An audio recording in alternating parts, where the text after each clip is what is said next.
freaking crybaby response.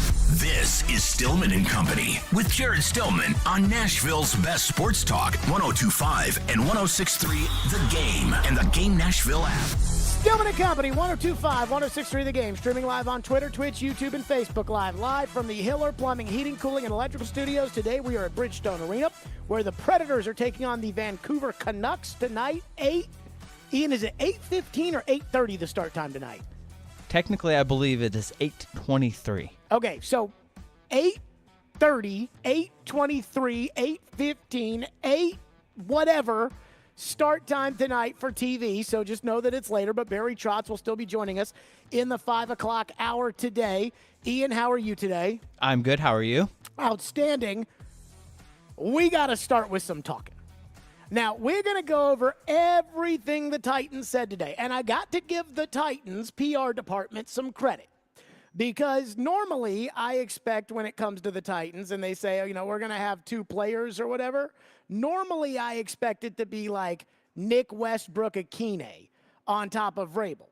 And today it was Derrick Henry. So you got, you know, basically the word from the team with Vrabel and then kind of the word from the players, which I believe Derrick Henry being a captain and being the most recognizable player and best player on the team is a fair representative of. And we'll get into everything that they've got to say, including Vrabel, who is not very happy with me. And that's okay. I understand that, you know, keeping it real the way we keep it real, you're going to make some people upset. When the team stinks and we say they stink, the people that we say stink probably aren't going to like it. So that's a different discussion, though, for later. But I went to the press conference today, and I wondered how the Titans were going to address what looked like, at 2:30 yesterday, a grand waving of the white flag on the 2023 season. Now, some organizations, when they decide to punt on a season, they will announce it. In the other sports where there's more games, hockey, basketball, baseball, usually the teams tell you straight up, yeah, we don't think we're going to make the playoffs this year, so we're going to trade for prospects, and we're going to send them down to AA, and hopefully they'll be ready to one day help us in the majors. And that's okay, because the Predators did the exact same thing last year, and we were so thankful that they finally took a whiff of the coffee and decided to change things up. But I'm not ready to give up on this Titans season. I said that yesterday. But I wondered how they would approach the news today. How would Vrabel approach the news today? I'm glad we got to talk to Derrick Henry. How would he approach the news today? Knowing that they weren't going to say what we probably all believe that they're thinking, which is that they're quitting. How is Derrick Henry going to get up there? He's in the last year of a contract. He knows Kevin Byard is a big piece of this core. He knows if I know they're quitting, if you know they're quitting. Ian, do you think they're quitting? Kind of feels that way, but... Okay, even if Ian is going to say that they're quitting... But I do think the players are going to try real hard to win. Okay, which takes me to this. I've been in that building in a very similar situation. December 6th of last year. December 6th and December 9th. Actually, I was there the 7th and the 9th. The Wednesday and the Friday after they fired John Robinson. The Titans were 7-5. They were in first place in the division. They had gotten skunked horrifically at Philadelphia. Everybody knew things were not trending in the right direction. Everybody knew that John Robinson had whiffed on draft picks, and A.J. Brown spanked the goalpost and made sure that you knew that you screwed up by trading him. We knew it was bad. But again, they were in first place. They had a game at home against Jacksonville, who at the time was terrible, up on the docket, and that's a good time to kind of reset and get ready to go. The Titans are 2-4. They go into the bye. Yeah, they got the quarterback hurt, but he should come back just like he came back last year. They've been in very competitive games.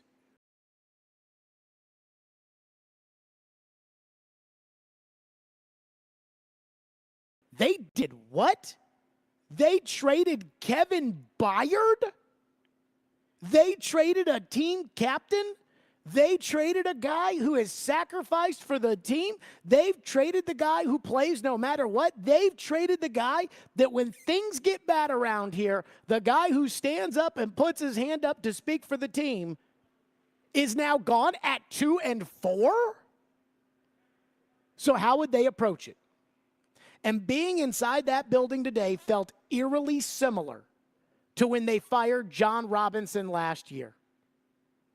So when I hear the Titans say things like, we're not going to quit, and I hear Derrick Henry say things like, yeah, we just have to be focused on the Falcons, they're just saying words.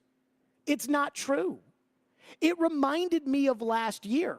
It reminded me of when they fired John Robinson, and everybody kept saying inside that building, well, we have to do a job. We have to focus on the Jags. We're ready for this game. I went there on Friday. You know I never go to the facility on a Friday. In fact, I can't even think of the last time I went to the Titans facility on a Friday that wasn't training camp outside of this one time last year.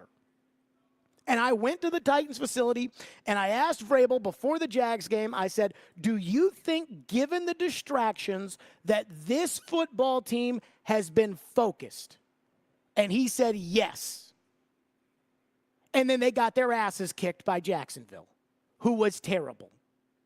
The fans booed them on that Sunday because they were so bad. There was a play where Andrew Catalon, calling the game as the Titans ran a screen pass, said 3rd down and 12, screen pass, and the fans are going to hate this. And you just hear all the boos rain down. It was so bad. And all I could think about was how 2 weeks before the Titans were 7-3 hosting the Cincinnati Bengals, and they lost by 4 points because they hit the other team's snapper in the neck. They were right there with Cincinnati. Did you really need to take a dump on your season last year? Apparently, they thought so. And they did. And again, they did it. We understood why they did it in terms of firing John Robinson. We didn't understand the timing of why they did it. They promised us, they assured us, they said all week that, hey, we're going to go out there and we're going to play our best and we're going to try our hardest. And then they played like crap. I went there today. Vrabel standing there at the podium, just mumbling away, not making eye contact, looking down into the lectern. Well, we're never going to quit. We're just not, we're not doing this. We're not doing that. This is how we're, Derrick Henry getting up there. Yeah, I can't worry about this. All we got to do is worry about getting better. It's always hard to see a guy like Kevin go, but we understand it's a business. We got to get better. We got to focus on, So with that, I'm going to do this. Dun, dun, dun, dun. I guarantee the Atlanta Falcons, thank you, I guarantee the Atlanta Falcons are going to beat the Tennessee Titans on Sunday. Go ahead, load it up, put the life savings on the Falcons. This team has quit, and everything that they're saying is just, it's words.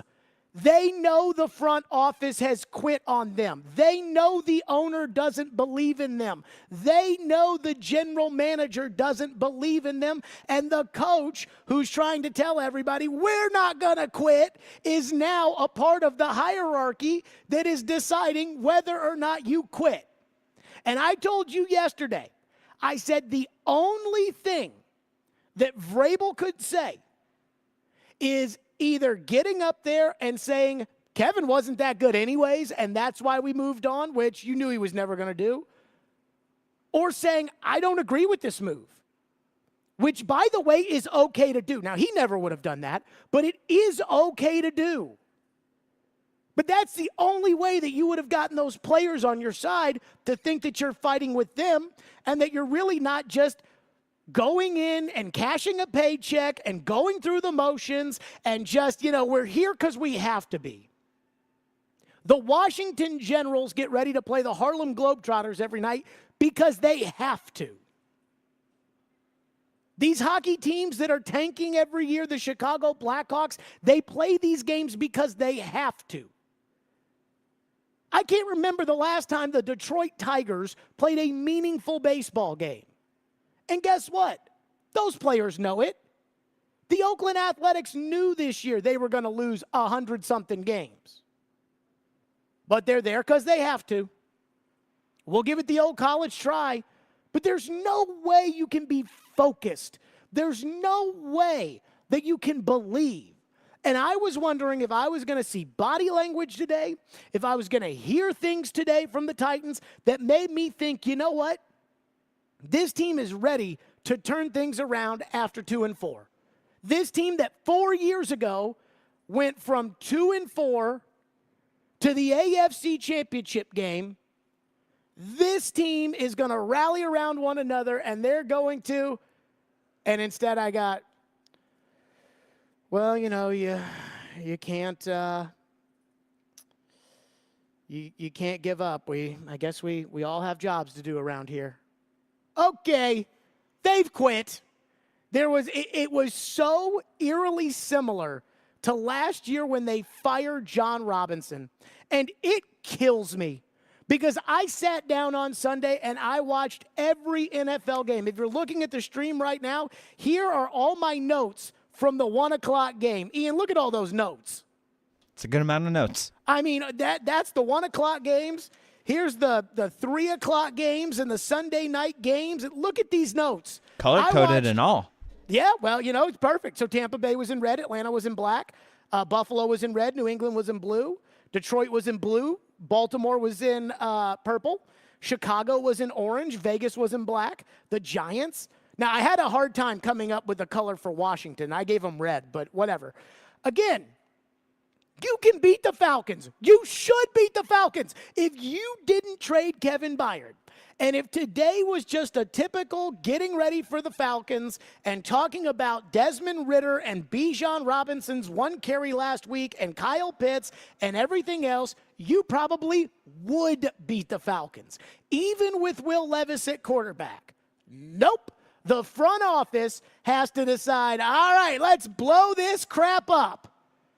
And there's no way around it. Everything else they're saying, it's just words. Again, that's what happened last year when they fired John Robinson. Vrabel said he talked to Robinson, and Robinson's message to the team was, don't let this tear them down. Uh-huh. You think John Robinson has taken joy out of the fact that since the day they fired him, they have absolutely sucked? I think he probably has. It's just words. And so the Titans at 2-4, I was not ready to give up on this season. They were ready to give up on the season. So now what'll happen, because of course they listen to the show, what'll happen is they'll paint me as the bad guy. They'll say, Jared Stillman we didn't say we were giving up. No. But that's what you think. I was there. Just like I was there last year. Just like you guys promised me that the focus had been great going into the Jags game, and then you got smoked by a terrible Jacksonville team. You're coming off a bye. Atlanta's quarterback freaking stinks. They're not that good of a team. They're not a bad team. They're not a good team. You play really, really well at home. This is a game that to me, you should have beaten the Falcons. And then, let's see if the Titans can ugly up a Thursday nighter with Pittsburgh. And then go from there. But nope. Titans said, we don't need to worry about the Falcons game. We don't need to worry about what happens this week. It doesn't matter. We can't compete. Blow it all up. And I know there's a lot of you out there that are okay with that. I'm not. That's a difference in opinion. That's a difference in, about kind of we disagree about that, and that's fine. But the Titans did this to themselves. And I was hoping that there was going to be something today that made me think that this team can still give us an entertaining season, that this team is still going to try to make the playoff. And instead, the Titans told you, or at least, again, without their words, they told me, Yeah, don't worry about Sunday. Well, we ain't going to win. I mean, do not worry about that. 615-737-1025. That's how we're starting today. 615-737-1025. And now, what the team said. Again, I'm just telling you what my interpretation of their words, their body language, Vrabel with his head down into the lectern. I mean, that was my interpretation, was bet the mortgage on the Falcons. Guarantee the Atlanta Falcons are going to win on Sunday. And, Ian, honestly, I don't think I guarantee Titan games very often. No, I don't think so. And I definitely don't guarantee them on Tuesday. I feel like the last guarantee might have been that Browns opening week game. I was right about that one. That was 4 years ago, 5 years ago. I am guaranteeing that they will lose on Sunday. 615-737-1025. Stillman & Company is live from Bridgestone Arena today. We are off and running. 615-737-1025. Coming up next, what they said. We'll do that. We'll also give away some Chris Tucker tickets later today on the program for their show on Thursday. Hey, make your Silly Underdog picks for your chance to win weekly prizes. Go to thegamenashville.com or the 102.5 The Game app. Silly Underdog Picks is presented by Volunteer Hose and Gasket. Coming on in, Forsberg, he scores! Hey, it's Pete Weber. Tonight, the Predators continue their homestand against the Vancouver Canucks. Join Jay Moore, Max Hers, and me starting at 7 o'clock. Your home for Smashville is 102.5 and 106.3 The Game and the Game Nashville app. Attention all fire protection, commercial plumbing, and HVAC experts. Jarrett Companies are looking for experienced field technicians like you. Tired of working for your large corporate employer? Work for a company where you're more than just a number. Jarrett's Fire Protection, Commercial Plumbing, and HVAC divisions are owned and operated by Nashville natives who want you to grow with their amazing team. Hi, I'm Jason Jarrett, owner of Jarrett Companies. I'm looking to hire experienced experts and will offer a sign-on bonus of up to $5,000 for certified professionals. In addition to our great benefits that include a 401k match, PTO, and top pay with annual bonuses, we'll also provide you with top-of-the-line tools, trucks, and equipment that you need to grow your career. Our customer base is large and our business is booming with many opportunities for advancement. Give us a call or go online to JarrettCompaniesInc.com and apply today to become a member of our family and protect our community. That's JARRETT CompaniesInc.com. Jarrett Companies, where we are above and beyond industry standards.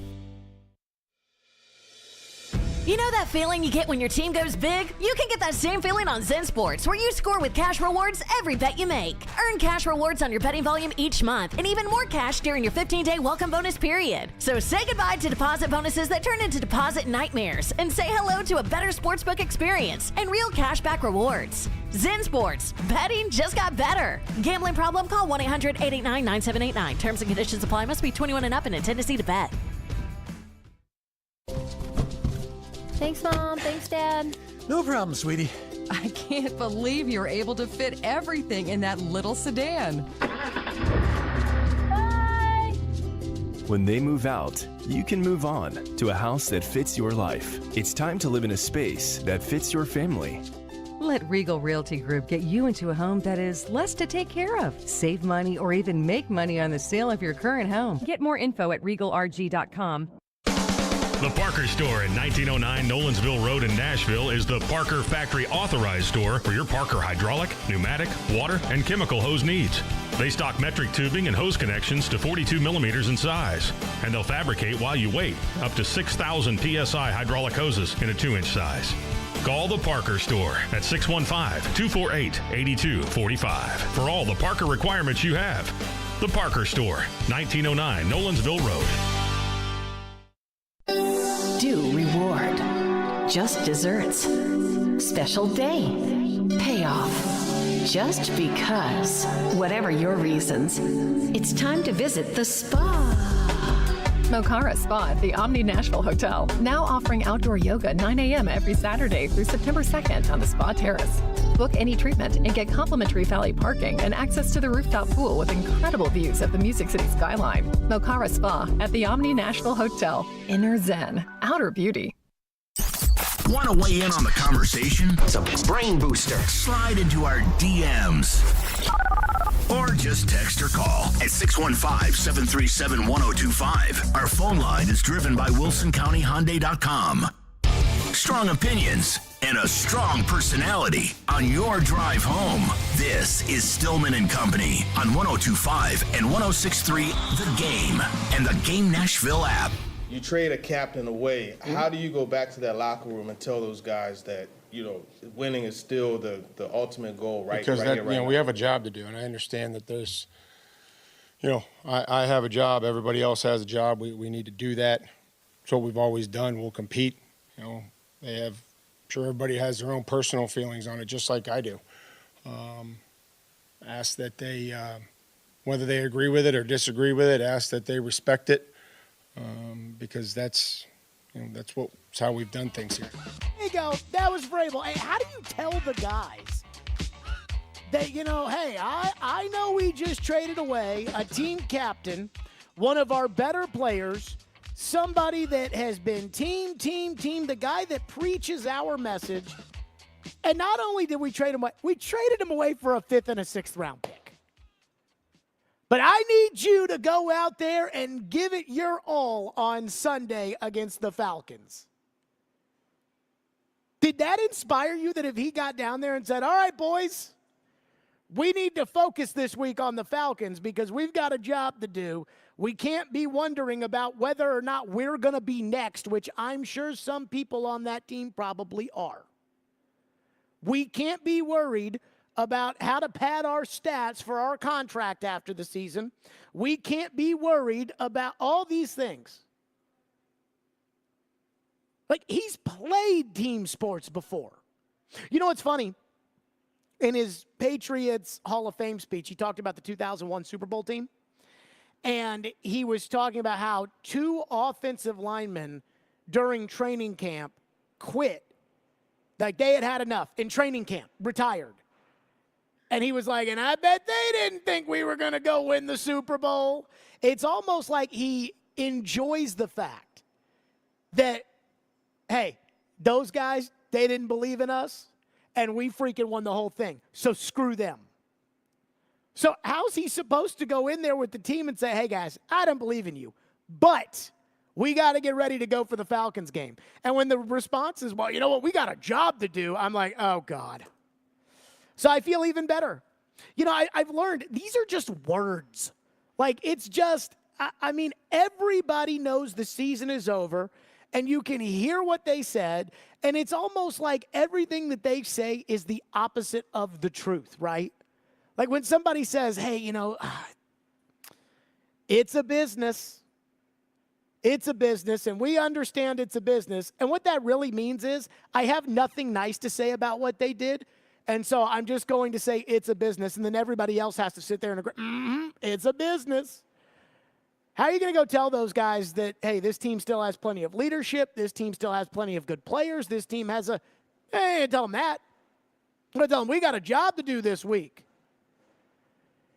I've been on really popular shows before, including this one, which happens to be the #1 show in the city amongst young people.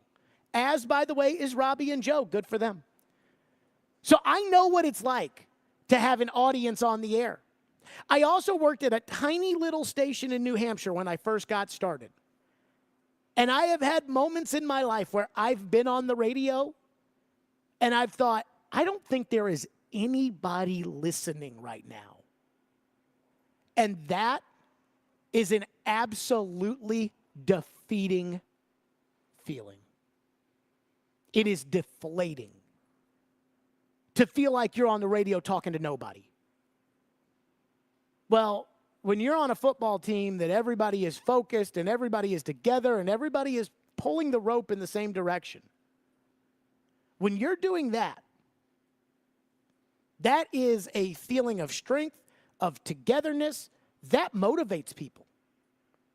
When you're on a team that nobody thinks you can win, ESPN doesn't think you can win, Vegas doesn't think you can win, your own coach doesn't think you can win, you're really going to all of a sudden be able to have the excitement of preparation. You're going to be able to have your focus in the right place.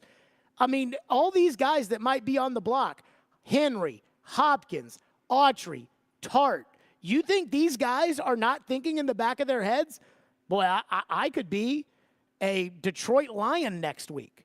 I could be a Miami Dolphin. Of course they're thinking that. So when Vrabel gets up there, we have a job to do. Yeah, you had a job to do last year when you fired John Robinson in the middle of the season, and you lost all those games too. So enough with the words. Reality is nobody over there believes. It is a shame. It shouldn't be this way. This team is good enough to give it a go. And, like, if you lose this game and you're 2-5, I was of the belief that if they lost to the Falcons to get to 2-5, then it was over. Well, then you can sell all your trade pieces. Then you can get rid of Byard. Then you can get rid of Henry. Then you can get rid of – and I'm not going to be mad at you because at that point I'll think the season's over. But to put together such a crap offensive line, to have such a horrendous free agency in which you did absolutely nothing until you were gifted DeAndre Hopkins a week before training camp, to go out of your way and do nothing, and then just absolutely quit on the season before it's time to quit, that's embarrassing. It's like the Titans started this season wanting to blow it up. I mean, I don't believe a freaking word they say. Do you believe anything that they say? Do you believe anything that comes out of Vrabel's mouth? Do you believe anything that comes out of Rand Carthon's mouth? So, I mean, I don't know how the players could buy into anything that these guys are saying. 615-737-1025 is our phone number. We'll get to your phones next, and that is why I have guaranteed that the Atlanta Falcons will win on Sunday. Now, my favorite part is, what are the players supposed to think? We'll hit on that, 615-737-1025, but we're to your phones. We'll do that next. Stillman and Company, you guys can react, 1025-1063 The Game, and let me tell all the fine folks out there, the pregame show. Boy, that should be an exciting pregame show, where we discuss whether or not the Titans are going to blow it up after the Falcons game. The pregame show, the award-winning pregame show, me, Chris Sanders, Derek Mason, will be live at Teddy's Tavern across from Bridgestone Arenas Plaza from 9:30 to 11:30, ahead of the Titans and the Falcons. And our award-winning pregame show is presented by Parman Tractor and Equipment and The Beast Unleashed. Every day we are live and local. I think Vanderbilt is steady, disciplined. It's been so long since Tennessee's gotten out of the first weekend. And your source for Nashville sports. I don't mind going to another team. You want to know what the coaching staff's going to look like. We are Nashville's best sports talk. 102.5 and 106.3 The Game and the Game Nashville app. Twin Peaks is the best in the game. Here, you're in the red zone for every college rivalry and divisional matchup all season long. On game day, you never have to decide which teams to watch, only what combination of bites, burgers, wings, and more to order. Plus, where else are your favorite draft beers always poured at a frozen 29 degrees? Only at Twin Peaks, the #1 sports bar. Stick around after the sun sets. Twin Peaks is open really late. Wind down with bourbon and late night bites. Only at Twin Peaks. Today's world is filled with many things that can push us to our limit. An upcoming move should not add to that list. Hey, it's Caroline Fenton. And when you choose Black Tie Moving like I did, you get a highly awarded Inc. 500 company. From the free estimate by a local professional moving consultant to the red carpet treatment, they take the stress out of the process. So visit blacktiemoving.com or call 615-437-8401. Mention GAME, G-A-M-E, to score 10% off your next move. Let Black Tie Moving make your next move the best move of your life. Are you looking to buy a new home? Need cash now instead of having to wait for your current house to sell? Don't get ripped off by one of those I buy your house people. Call Loan Pronto. Hey, Willie Donick here. Loan Pronto's Dream Home Bridge Loan can help tap your equity so you can get the cash you need. Make a clean offer on that new home or that investment property with cash to cover the down payment. With this amazing program, you can get the cash in a matter of days. Very little paperwork, and usually no appraisal is needed. So you can go after the house you want with no contingency. Then when your current house sells, the bridge loan completely disappears. Don't put off your dream. Let Loan Pronto help you leverage your equity so you can get the cash to make a solid, clean offer. Call now, 615-499-5780. Ask about the Dream Home Bridge Loan. LoanPronto.com. 615-499-5780. That's 615-499-5780. Equal Housing Lender, NMLS 166-1781, subject to lender approval. NMLSConsumerAccess.org. This is a special alert to all Americans who own a vehicle with less than 200,000 miles with an auto warranty about to expire or with no warranty coverage at all. Due to a decline in the economy, CarShield is announcing a low-cost month-to-month vehicle protection plan that is now available to the public to save any driver out-of-pocket expenses on future auto repairs. Call now to find out how you can pay almost nothing for covered auto repairs. Yes, you heard that correctly. Pay almost nothing for covered auto repairs. An open phone line has been established for all drivers to call for a free quick quote. Call 800-326-7765 now. Drivers who are covered will not have to pay for covered repairs again. This protection plan is at an all-time low. Additionally, drivers who activate this vehicle protection today will also receive free roadside assistance, free towing, and car rental options at no additional cost. Call us for your free quick quote today. 800-326-7765. That's 800-326-7765. What do you have to lose? Call 800-326-7765. Again, 800-326-7765. He knows Nashville sports. And you've got Mike Vrabel in what feels like sort of a back against the wall game. They're at their best. And he's not scared to tell it like it is. They need to go on the road and win a game. He is Outkick's Chad Withrow. 16 5-star players and 52 4-star players. Withrow joins Stillman and Company every Friday at 5. Brought to you by BetUS Sportsbook and Casino. They still have all of the talent. On 102.5 and 106.3 The Game and the Game Nashville app. Hey Nashville, this is Vanderbilt football head coach Clark Lee. You're listening to Nashville's best sports talk, ESPN 102.5 The Game and the Game Nashville app. As somebody who played this game, putting yourself kind of in those shoes, how does the team view the move that was made yesterday as not kind of admitting from the front office that they're giving up on the season?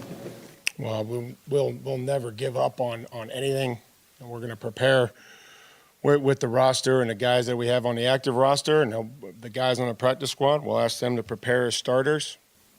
I don't know. I'm not going to speak for the team. I'm going to try to coach them and try to get them ready to go. We will never give up. We will never surrender. Bull crap. And I said this yesterday. I was amazed that Mike Vrabel was willing to give up on this team before I was. You know, I always thought Vrabel was a defend the castle kind of guy, you know, until the last breath.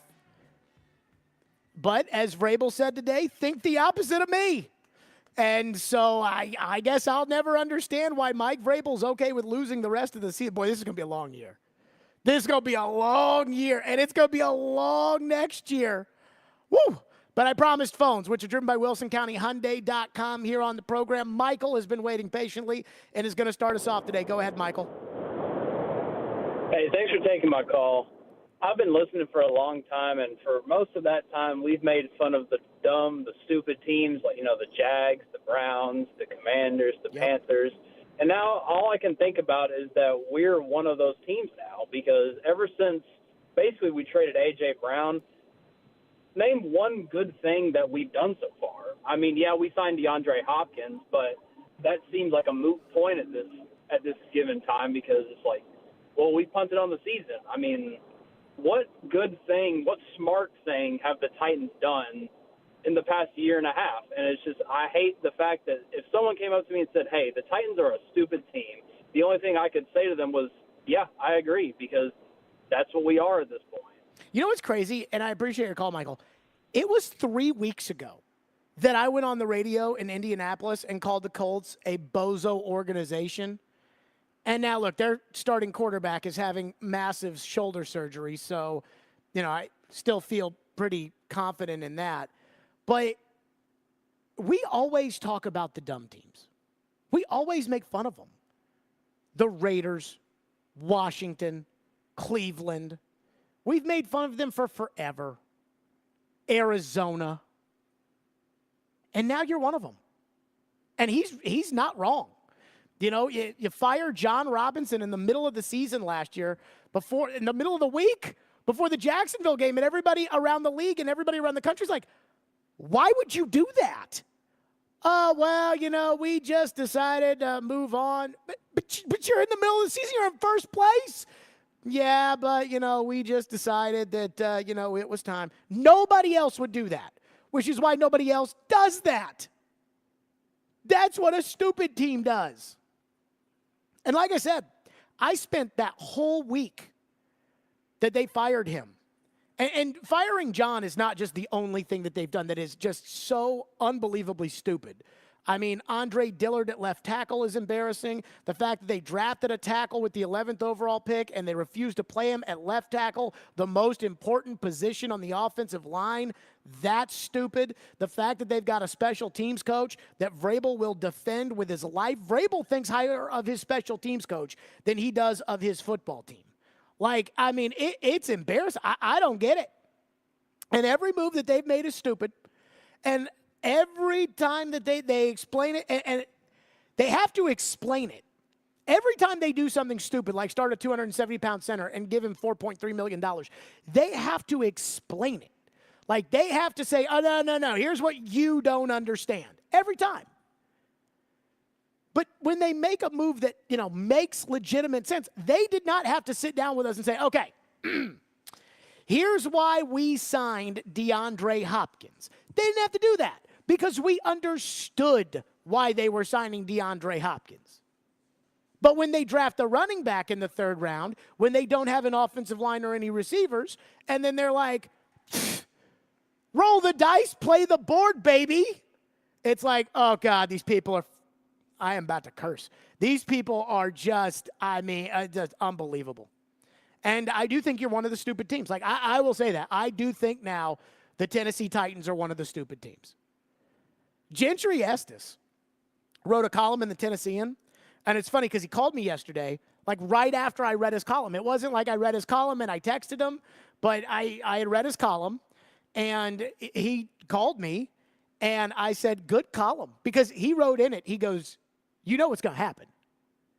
They're going to trade Byard, signal this huge rebuild, and then not trade anybody else. And he's so right.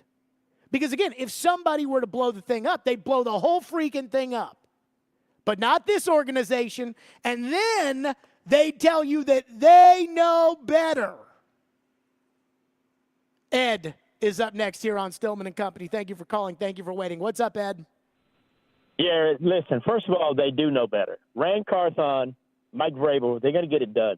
I'm not worried about this year. Can I ask you what gives you the faith that they're going to be able to do this? And I got news for you. Ed! Byron was going to be on that team anyway. Ed! Nor would Derrick Henry be on that team. Hush! And certainly Ed, Tannehill. I asked you a question.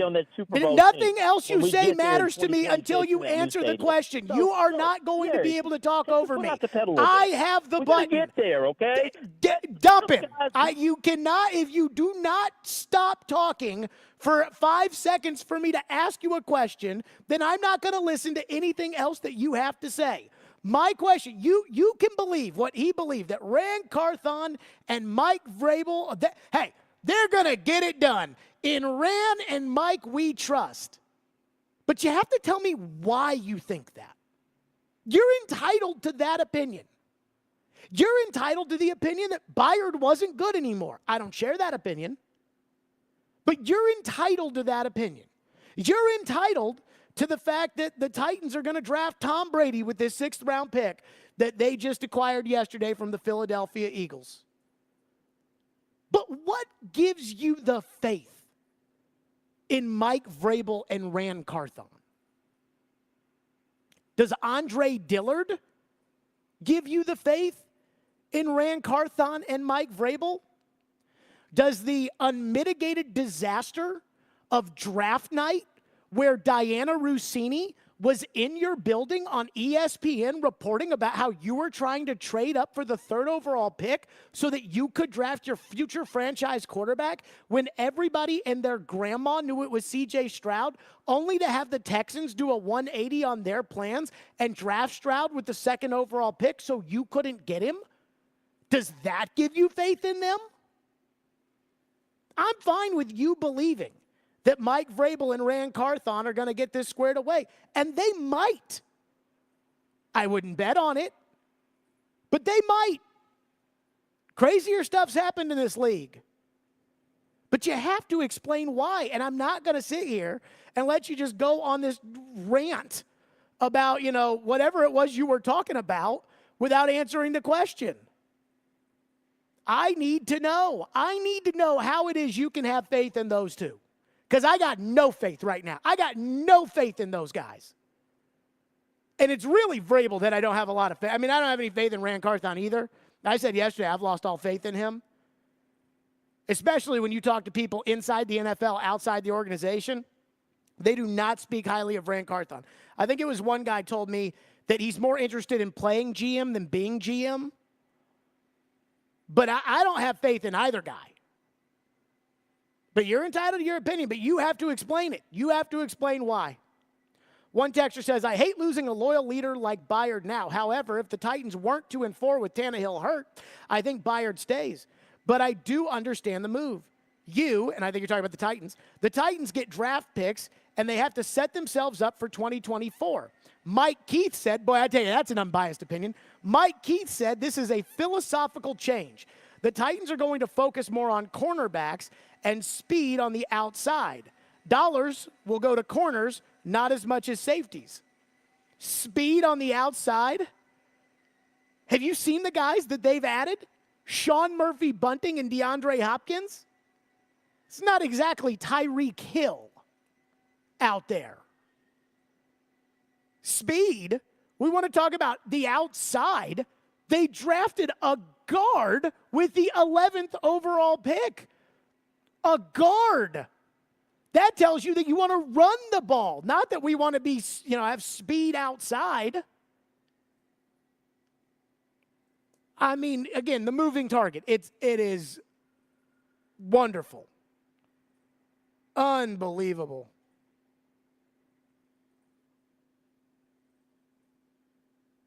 Texter says, I'm turning off the program today, Jared, because you sound like a whiny crybaby, though I have no faith in the program. Again, all I want to know is if you've got faith in this, then I want to know your faith. One texter says the problem with this team is they've been trying to recreate 2019 for 4 years. They should have blown it up last year. What do you want to do? Beat the Falcons, lose to Pittsburgh, blah, blah, blah, waste these players for nothing, get what you can for the future. So I actually have this opinion when it comes to Derrick Henry a lot, which is everybody believes in these assets like, you got to get something for them now before you lose them for nothing. Well, let's use Henry as an example here. He signed under contract for the rest of this season. You all want to play the rookie quarterback, even though the rookie quarterback may not be ready. You all just want to see something new, so you want to see the rookie quarterback play. And that's fine. You're entitled to that opinion. But let's say the best you can get for Derrick Henry is a 6th-round pick. Is a 6th-round pick a Scarbini who may not even make the roster, Racey McMath, is that worth not having Derrick Henry for the last 11 games in which you put the rookie quarterback out there? Or would it be better for your franchise, even over the long term, to have Derrick Henry there to help the rookie quarterback for the last 11 games? And I believe that it would be better for the franchise to have Derrick Henry with the rookie quarterback than it would be to really put the rookie quarterback out there by himself, and then you guys all get mad that he sucks when he gets sacked on every play. But that's just me. By the way, for all of you out there that think that infrastructure doesn't matter for a quarterback, how did Brock Purdy look last night when he didn't have the best left tackle in the NFL and he didn't have Deebo Samuel? Ian, did you watch Brock Purdy last night? I did, yeah. How did Brock Purdy look without Deebo and Trent Williams? Very up and down. Uh-huh. Brock Purdy's lucky he didn't fumble a pass because he was trying to do what rookie quarterbacks do, where they try to run from the back of the pocket, and he almost turned the football over, and lucky for him, his shin was down on review. He's just like every other young quarterback with the best infrastructure. So you want to take the infrastructure away so that you can have a 6th-round pick. You want to take away Derrick Henry for the young quarterback while the young quarterback is still young so that you can draft the young quarterback, Racey McMath, next year. And I guess I just disagree. 615-737-1025 is our phone number. But again, the Titans must always be right, and I must always be wrong because they're the ones that think Aaron Brewer can play center, even though it's obvious that he can't. And boy, I'll tell you, their pass protection really does show you that they know that they're right and I'm wrong. 615-737-1025. Let me tell you what nobody was talking about outside of the, token we have to talk about it question and answers today. What nobody was mingling about. We'll get to that next, and then we're right back to your phone. Stillman and Company. 615-737-1025 here on the program. Hey, this week's best deal is from Bad Axe Throwing in Nashville. Go to theGameNashville.com/deals to get a $50 gift card for only $25. Bad Axe Throwing Nashville is Nashville's largest axe throwing venue, located downtown at 648 Fogg Street. Vanderbilt Commodore fans, 102.5 and 106.3 The Game, along with 94.9 The Fan, is your new home for broadcast of games and the Commodore Hour on Monday evenings. Catch all the action for football, men's and women's basketball, and baseball all season long. Go Doors! We're losing too many of our friends, neighbors, and loved ones to fentanyl poisoning. Nearly 75% of overdose deaths in Nashville involve fentanyl, but you can save a life with training and naloxone. STARS, Nashville's regional overdose prevention specialists, are here to teach you how to recognize and respond to an overdose and how you can save a life. Call 615-393-6980 or visit starsnashville.org. This project is funded under a grant contract with the State of Tennessee Department of Mental Health and Substance Abuse Services.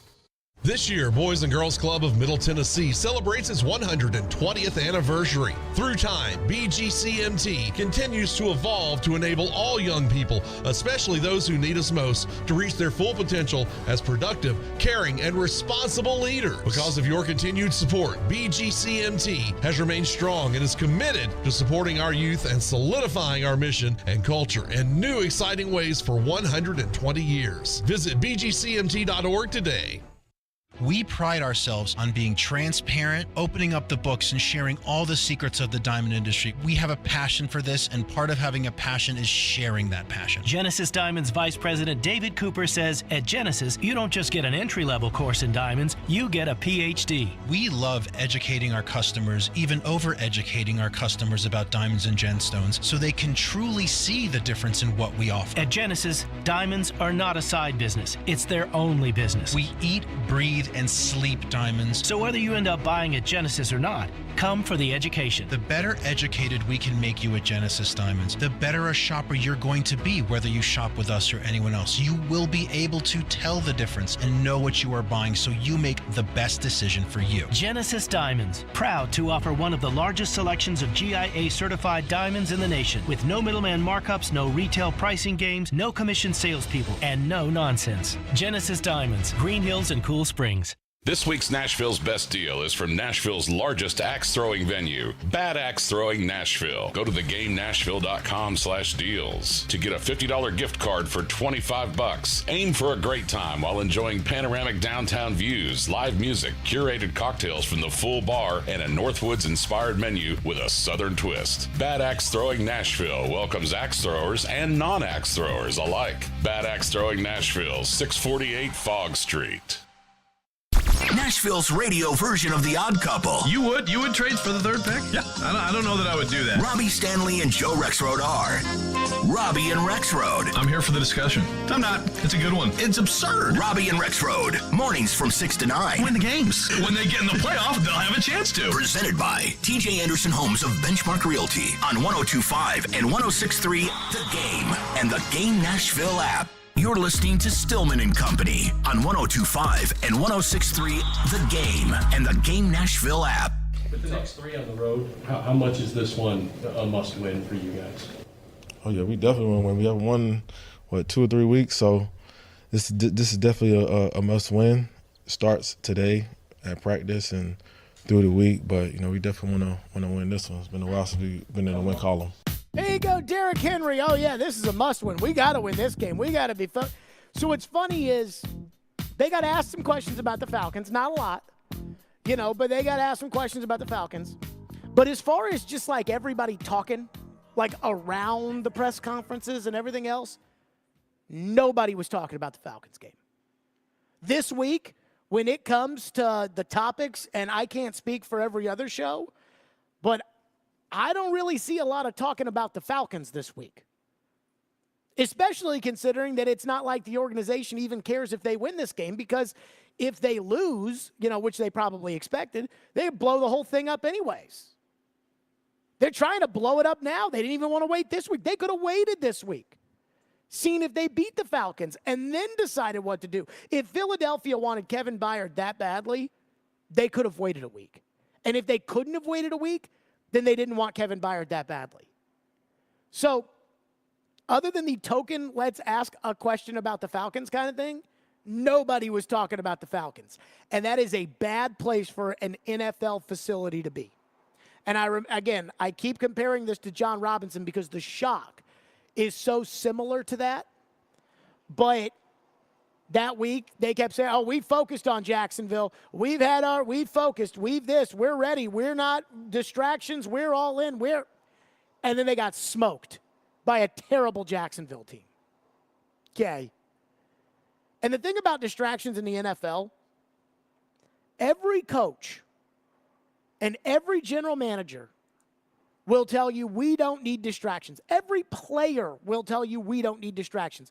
They had on the Derek Jeter documentary where Alex Rodriguez got busted with steroids, and they asked Jeter, what did you think when he got up there and had to admit to taking steroids? And Jeter goes, I thought, oh, great, another distraction. Now we have to deal with this. So they tell you about how bad distractions are. Then they create a massive distraction for themselves, just like they did last year, and then they all say, oh, no, we don't worry about the distraction. We're focused. Sure. By the way, a lot of our regular texters are all mad because I hung up on the caller who wouldn't let me ask him a question on this show. One texter says, if Byard was so important, this team would not be 2-4. Byard was on the last team that was 2-4. I don't understand what's different with that. Said, grow up, fanboy. You sound just like, and he said MSNBC, which probably tells me more about what you think than it does me. Tell them all the 5th round and 6th round picks, just like Paul Kaharski posted. Stop lying to the listeners and tell the whole story. When you tell me that you love the move because we got to get picks and you're entitled to the opinion that you think that this was the right move. Like, you're totally entitled to that opinion. But what bothers me is that it's almost like every move the team makes, which these have been horrible moves, every move the team makes, you guys back up and don't push back on as much until it becomes obvious that it was a bad move. Whereas for me, I look at each individual one, and I have the objectivity to say, yeah, I didn't think that I was ready to cancel this season. I wasn't ready to give up on the season. I watched the Falcons play Tampa Bay, and I watched Desmond Ridder turn the football over. I think Desmond Ridder's terrible. I watched that game. I really thought you could win. I thought you were going to win, even without Tannehill at quarterback. And then the Steelers, they've got a great defense. They struggle some on offense. Kenny Pickett can make a throw here or there. They got a terrible coordinator. I was wrong about that one in training camp. But to me, these each individual decisions as we go by them, it's like I think a lot of people, and this is kind of political, where they just all view, team's always right. Team knows best. Vrabel can do no wrong. And you think that because I'm hammering the team, that it's like, oh, no, I'm the fanboy. It's like, no, I told you. At the 3rd day of training camp, I walked out of there. I called my dad. I'm like, this offensive line's terrible. Now, I could be wrong. This could be, a training camp thing. And then Vrabel, oh, no, they're coming along. They played better with pads on. I just tell you what I see. Let's go to James, who's up next here on the program. Thank you for calling. What's up, James? What's up, man? Yesterday, you had one of the funniest rants. Oh, my God. That was God. I'm glad I made somebody happy.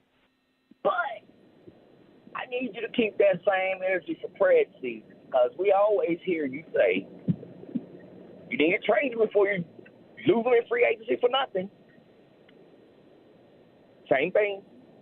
Is it? Because I'm not ready to give up on this season. I mean, I guess now I am, but I because they are, but I'm not ready to give up on the season. Whereas with the Predators, I mean, it was obvious that core could not win 16 games, 4 series times 4. It was obvious they couldn't do that. They gave it every try they had. There's a big difference there. You've lost 11 out of the last 13 games. What are you waiting on? Me? Yeah. I think again, I watched every game.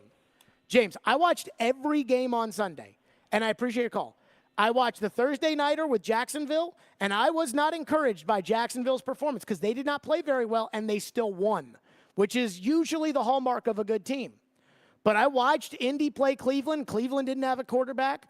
I watched all these teams that you might play. You're going to be favored in 7 games the rest of the way. That's 9 wins right there. All you got to do is steal 1 or 2, and now you're at 10. And I watched all these teams, and outside of the Ravens, Kansas City, there were not teams that I watched. Philadelphia, there were not teams that I watched.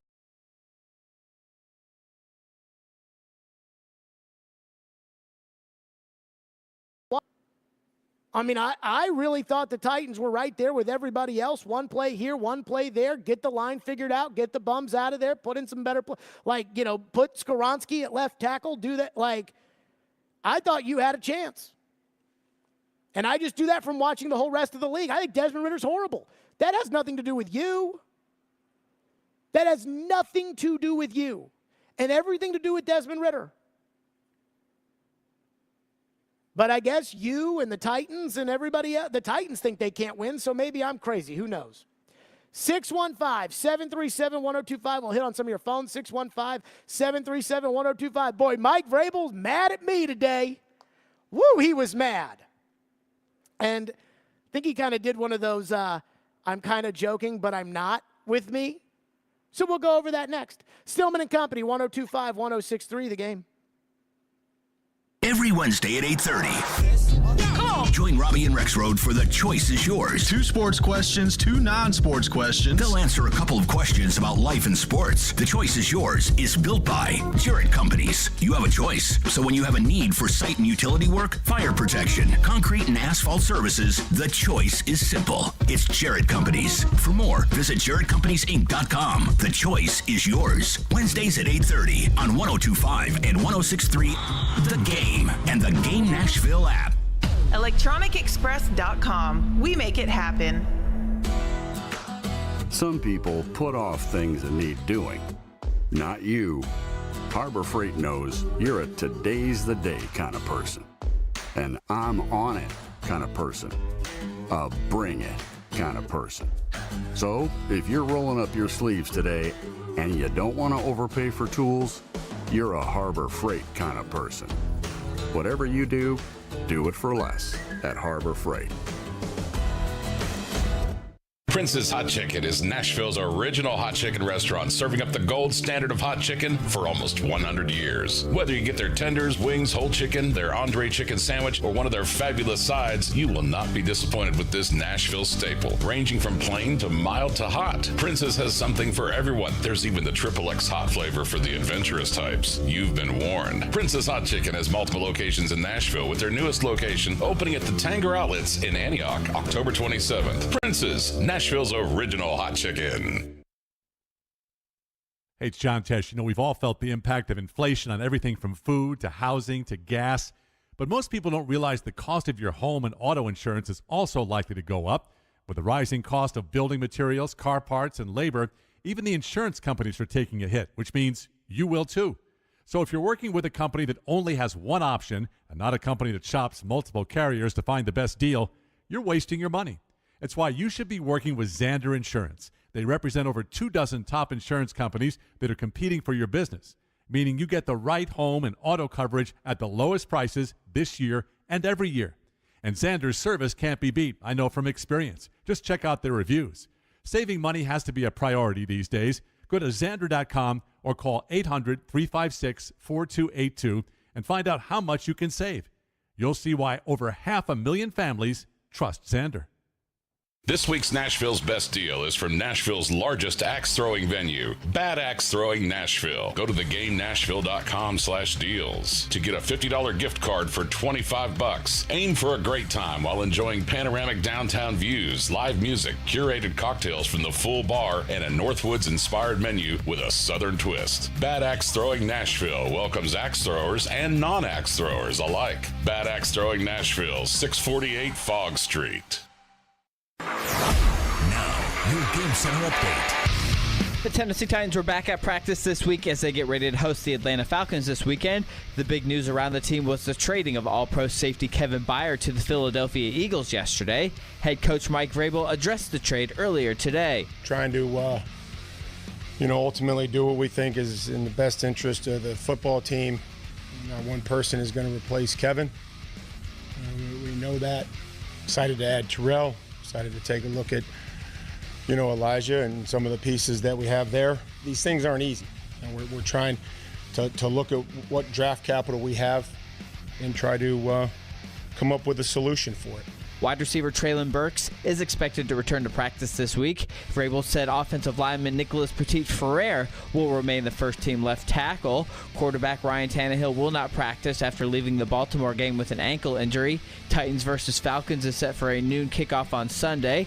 The Nashville Predators are back home tonight against the Vancouver Canucks. Tonight is the Frozen Frenzy in the NHL with all 32 teams in action, which means a later start tonight.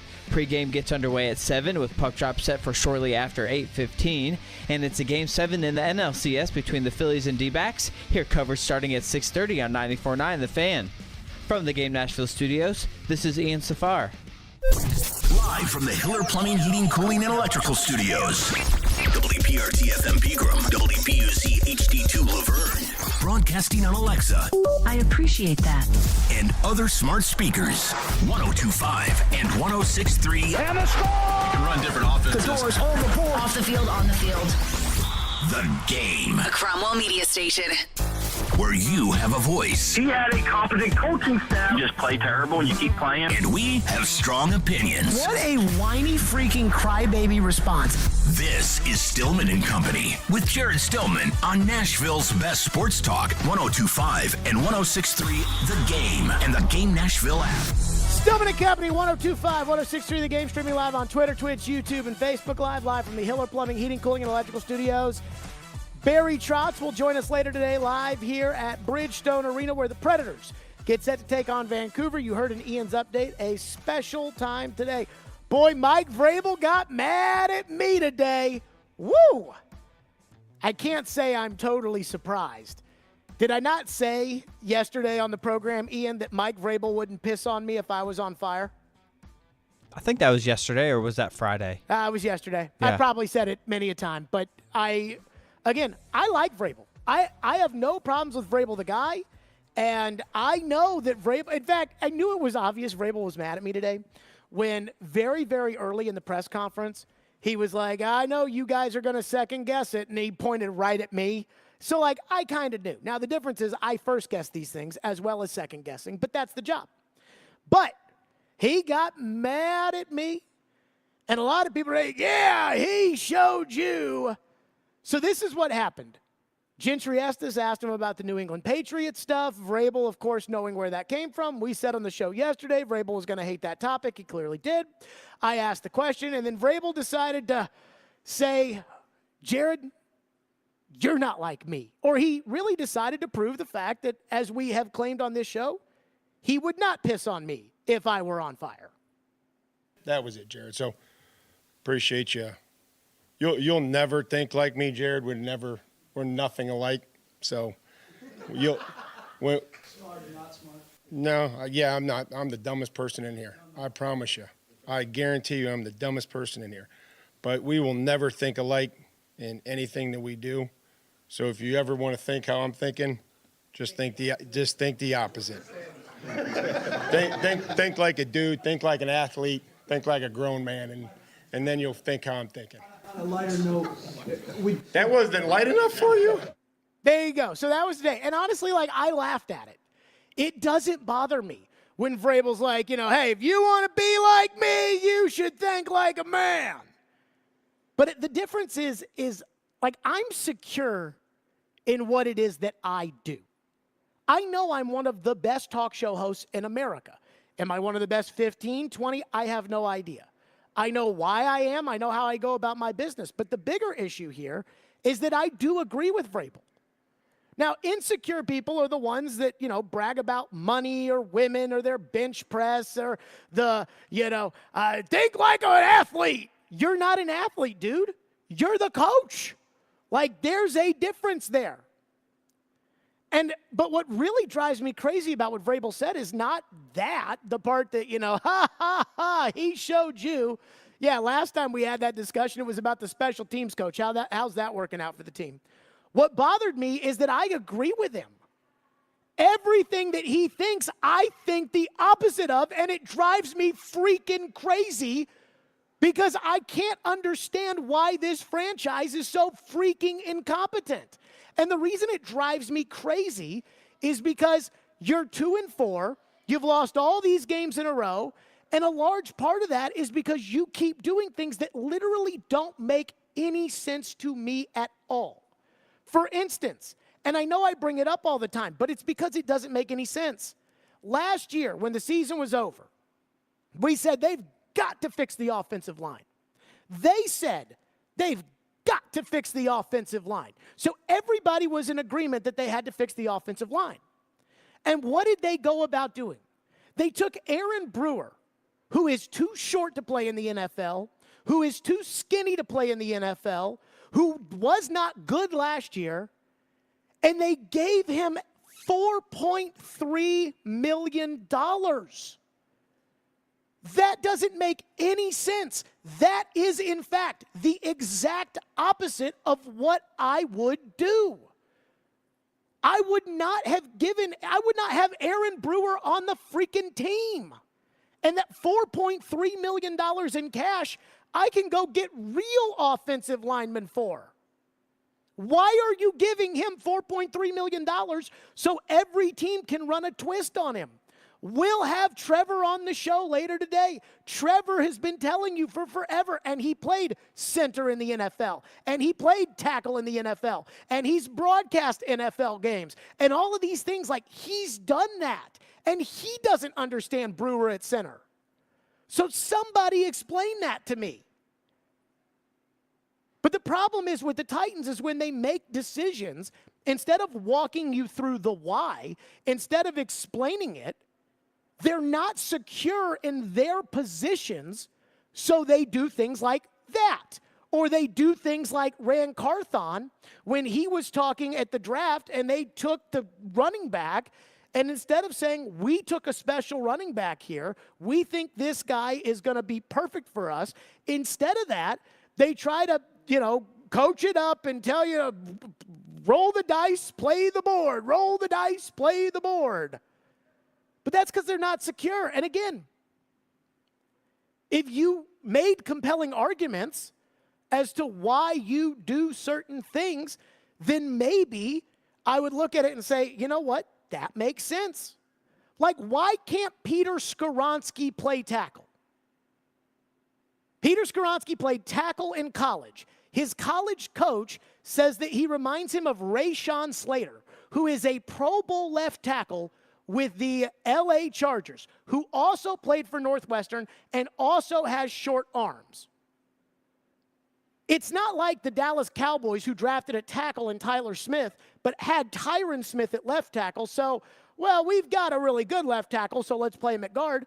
You have Andre Dillard, maybe the worst player in the NFL, but you want to play him at tackle?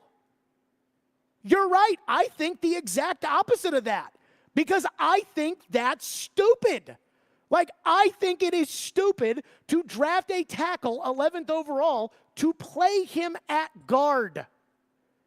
I also think it's stupid to draft a guard at 11th overall. So yes, I think completely different. I'm not ready to give up on this season. I thought this team could win the game on Sunday against Atlanta, get back to 3-4, play an ugly game at Pittsburgh, and try to find a way and get back into this thing just like they did 4 years ago. And I'm not saying that this team is the same team as 4 years ago. I'm not saying that I have an expectation that they'd get to the AFC Championship game like I did 4 years ago. But that team won that 7th game by 1 inch against the Chargers. They won the game the next week against Tampa Bay on a bad referee's call. And that got them back into the season. That's what I thought. I thought this team still had a pulse. I thought this team still had a chance. He clearly thinks the opposite. So I don't care if Mike Vrabel likes me. I'm not ready to quit on the season. But apparently, he thinks the opposite of me. He thinks like an athlete. So he's ready to quit. He thinks like a man. So when he makes a big decision, instead of explaining to you why he makes the decision, like why Peter Skoronski can't play left tackle, he just folds his arm and says, "Because I said so." And that's what people who are not secure in their positions do. In fact, Vrabel was asked about Peter Skoronski today. That he was asked about left tackle, and he said that Nicholas Petit-Frere, Ian, a.k.a. PT. He said PT's going to play left tackle, which I don't disagree with. In fact, we talked before the Ravens game about how he said PT wasn't going to play left tackle, and I said, why can't PT play left tackle? And then he put him in there. So I guess I was right about that one. But again, he's going to play him at left tackle. Paul asked about Peter playing left tackle. Well, we're going to stick Peter Skoronski. We're going to keep him at guard. So I asked him, why, Ian, if you could, I asked him why can't Skoronski play left tackle?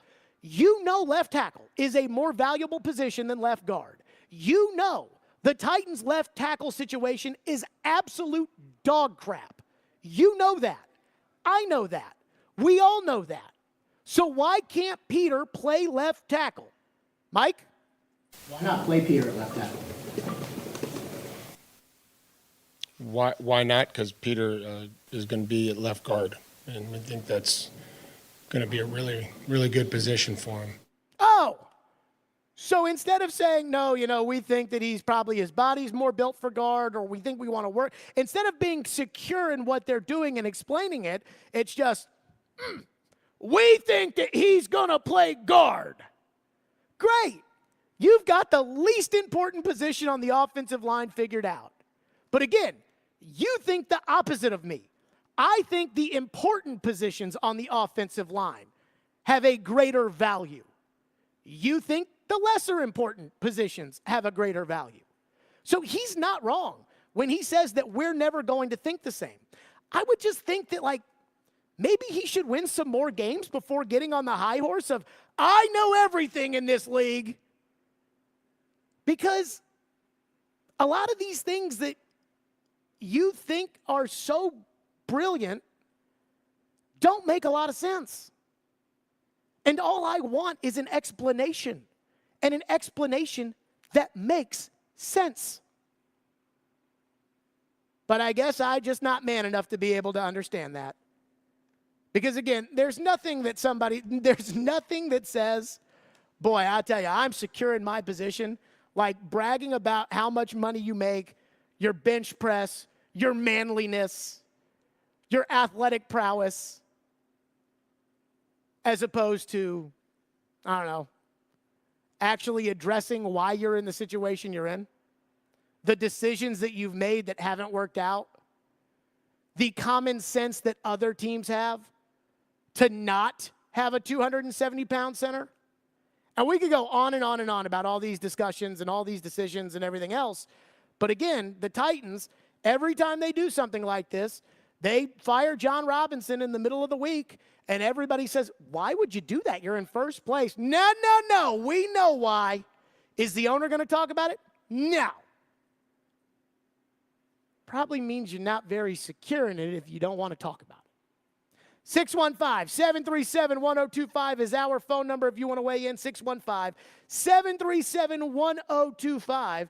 And also, Vrabel has explained his New England comments over the weekend. The one we said yesterday, he's going to hate this topic. Oh, he hated it.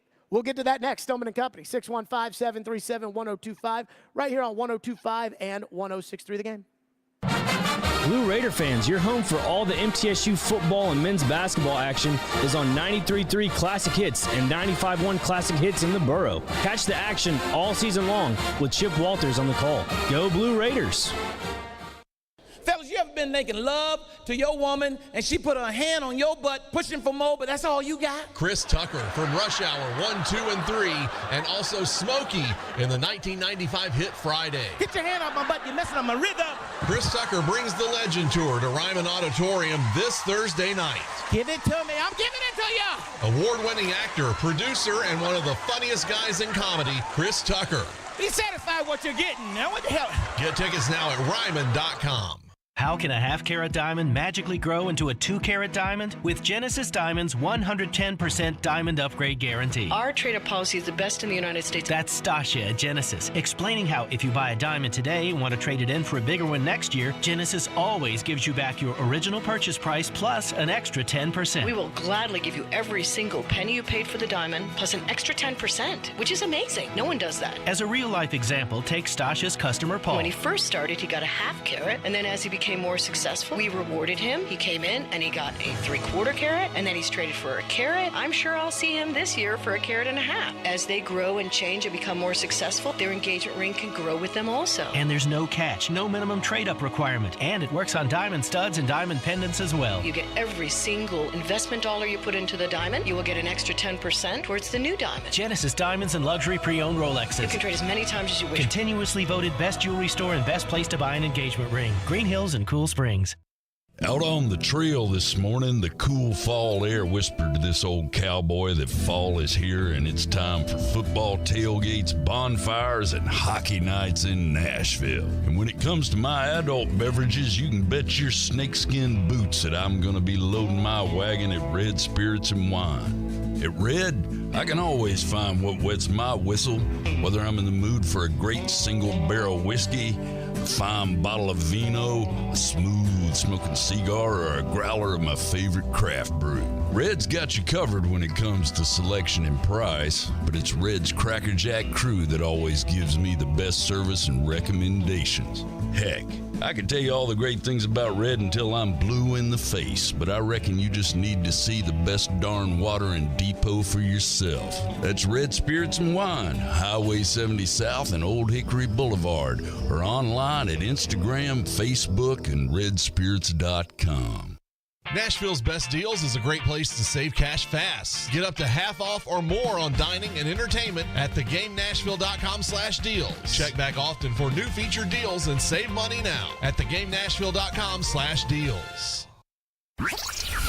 Anyone want to tell me what happened? Did you miss any of today's show? It's okay. It's fine. Don't worry. Subscribe to the Stillman and Company podcast on Apple, Spotify, and other podcast platforms, or by going to thegamenashville.com. All right, I'll give it a shot. Strong opinions and a strong personality on your drive home. This is Stillman and Company on 102.5 and 106.3 The Game and the Game Nashville app. But I also want you not to take this organization for granted. I've been a lot of places. This is a special place with great leadership, great fans, great direction, great coaching. Enjoy it. It's not like this everywhere. Thank you very much. I've been a lot of places, folks. It ain't as great as it is here. Trust me, I've been a lot of places. Vrabel on Sunday in Foxborough. And I said yesterday, I teased the 2:15 segment. Now, they ended up trading Kevin Byard at, I want to say, what, 2:20? 2:30, something like yeah. that, 2:30. So I teased it at 2:15. And I said, Vrabel's going to hate this topic. But we got to discuss it. When he says things like, this is a special place and enjoy it, and I promise it's not like this everywhere. How many places has he been? He's been to Pittsburgh. I think the Steelers are one of the most respected organizations in the NFL. So I don't think he's talking about them. Kansas City, the Hunt family, I think that's a fine organization. Houston, you can argue with, kind of a crap hole. And then there's here. So I went to the press conference today, and as I said yesterday, I said he was going to hate that topic. He very clearly hated the topic, which was my favorite part of all of this, is how much, and this just shows you how petty I am, how much it burns Paul Kaharski's ass for Vrabel to practically admit that he knows what we're talking about on the show. And boy, does it burn Paul's ass, which makes me very happy for whatever reason that may be. But Gentry asked about those comments in Foxborough. Here's what Vrabel and I had to say. Mike, you made a comment during all that that's kind of getting parsed here, talking about... Who's parsing it, Gentry? Well, then ask the question, Jared. The question, when you said that other organizations don't do things as well as the Patriots, and that because you've been there, were you referring to this organization? They've won six. Okay, pause it for a second. Hey, I asked the question. Fine. When you said that other organizations don't do it as well as this organization and that you've been there, are you talking about this organization? Go ahead. They've won They won 6 Super Bowls in 20 years. That's what I was alluding to. You know what I mean? I don't know what to tell you. Like, it's just extremely, a lot of success. And, and I guess just probably having talked to, Bill and, Mr. Kraft and the coaches I know they're on staff, I guess that was just my way of, bringing them good luck on Sunday. No, just the amount of success that they had there, the whole message was just for myself and the former players and everything, just to not take things for granted. Just because, I got traded myself and went to a team that went 6-10, and it was like, where you're just trying to find ways to win other than knowing that you're going to win when you show up. It was my whole intent of saying that they've had it pretty good there for 20 years, 6 Super Bowls and however many else they went to. Patriot fans, you had it good for 20 years when we lucked into Tom Brady as our quarterback. And so even though we suck right now, and boy, do they suck. I know they won on Sunday, but they suck. And there's no way out of this for the Patriots. They're going to have to fire Bill. We all know it. Even though we suck now, you need to kiss Bill's ass because we were good for 20 years. Does anybody believe that? Like, do you believe that that's what Mike Vrabel meant when he said, enjoy it? And then my other question to that is, okay, so if that is in fact what you meant, then how should the fans here feel? This organization never wins anything. The one guy who did win something, they fired. And you guys have won 2 out of your last, 13? So how should these fans feel? Should these fans hate this organization? If the Patriot fan, so I don't buy what Vrabel's selling. I don't buy that. I think what happened is Vrabel, because he can't hold back. Like in the moment, he can't hold back. I have a feeling that he'll probably come to regret what he said today about me. And he doesn't have to. Like, he can think whatever he wants. I like Vrabel fine. But he always does this. Remember after the Cincinnati playoff game when he made that comment? And this is kind of what we talk about when we discuss the term Vrabelese, where, Ian, do we have it? Where after the Cincinnati game, he was talking about how it'll never be about one guy. Because Tannehill cost him the game. It'll never be about one guy. as long as I'm the coach. And he said it, which is going to be a while, is what he said. And everybody heard that like, whoa, what's he talking about here? Then he was asked about it the next day. You know, Mike, you said as long as you were the coach, which is going to be for a while. How long's that going? You know, is there something? No.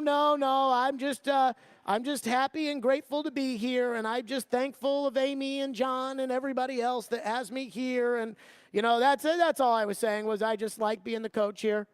2 weeks later, Mike Vrabel signed a contract extension. Oh, so it did mean something. So do you really buy that what Vrabel was saying to those fans? Can we get that cut again? What he said to the fans? Do you really think this is, hey, Patriot fans, stop your complaining about Bill Belichick because you guys don't win anymore since Tom Brady left, and be happy about the winning that you did do and stop complaining? Or do you think that it might mean something different? But I also want you not to take this organization for granted. I've been a lot of places. This is a special place with great leadership, great fans, great direction, great coaching. Enjoy it. It's not like this everywhere. Thank you very much. Enjoy it? You stink. Like, this team stinks. The Patriots are horrible. Enjoy it? You mean enjoy what happened? Like what? Like dust off the DVDs and watch them? What are they? I don't understand this. What are they supposed to do? Like, is Mike Tomlin supposed to go to work every day and say, all right, guys, instead of worrying about this game that's coming up on Sunday, let's think about all the good things the Steelers have done over the last 60 years. What are we talking about here? So, like, I don't know if Vrabel, you know, what he meant with his comments about, you know, the enjoy it and, you know, this is a special place and it doesn't happen here everywhere. And are you talking bad about the Titans? I don't know that. But I know that it wasn't what he said it was. I'm just telling the fans to enjoy the fact that they've won the Super Bowl. I know it's not that. And I ain't stupid. Like, come on now. 615-737-1025 is our phone number, 615-737-1025. And I'll say this about Vrabel, because I am laughing. Like, people on Twitter are like, Vrabel, he showed you, he body bagged you. And I'm like, when's the last time that happened? Ian, when's the last time Vrabel, quote unquote, you know, showed me at the press conference? When was the last time? Before today. Well, he tried to with the Ackerman situation. Okay, how's that working out for them right now? Special teams is about the same. I mean, they just fumbled the freaking game away. It's about, about the same. At least they the kicker's gave up a 70-yard punt return. They did block an extra point, though, so you got to give them that. And the kicker's not too bad. Here's what I'll say about that. I go to press conferences for two reasons. One, I go to press conferences because I got questions and I want to know the answers to them before we talk about it here. And two, I go to it for that reason, so that somebody can say, because I guarantee you what they would say if I never went to a press conference was, Jared Stillman never shows up. He never shows his face around here. But I do show up. I don't show up as much as a beat guy. I'm not a beat guy. But I do show up. And that's why. Now, the one thing I will do, if Vrabel wants to debate, and I mean a real debate, I'm not talking about Jared asks a question, and then Vrabel gets to talk and say, hold on, I'm talking, and he's got the microphone, and I'm sitting in the crowd, and then the next person's going to ask about, you know, Will Levis.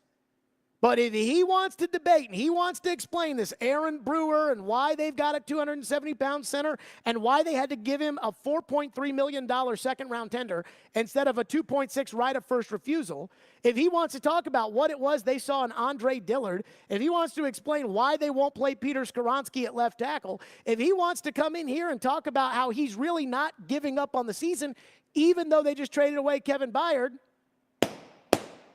we got a seat right here. So I'll just put it to you like this. We don't ask for coaches and things like that on the show, you know, unless somebody gets hired or something like that. But Mike Vrabel has an open invite to the Stillman and Company program to explain these moves that I find to be incompetent. And Ian, you know how this works. I don't control both microphones here. I don't even control my own microphone. I just put my face in front of it and I talk. So I'm not going to be cutting his microphone off. So he'll be able to debate. And we'll have it that way. But there is a seat right here, and I guarantee you he would never do it. And I'm sure some of you guys are like, he would never do it because that's beneath him. But that's not why he'd never do it. He'd never do it because if he and I were on equal footing in terms of a debate about what it is that he's talking about, and I call out the bull crap, which is what I feel like I do a lot, I don't think that that would go the way that he wants it to go. So, of course, nope, he's too busy. He's too busy for that one. But I don't know how any person can believe that what he was telling the Patriot fans on Sunday was be happy that your organization won 6 Super Bowls over 20 years. Because that's not what it sounded like. I don't know if it was a shot at the Titans or not. And that's what I asked yesterday on the show before they traded Byard was, hey, like, you know, is that what that meant? But I know it wasn't what he said it meant. 615-737-1025 is the phone number. 615-737-1025. We'll get to your phones because we got a lot of them. Plus, the one thing that still nobody has given me a good explanation on, we'll do that next. And again, they continue to go down that path of not explaining something that literally makes no sense. Stillman and Company, 102.5, 106.3 The Game. All the big plays.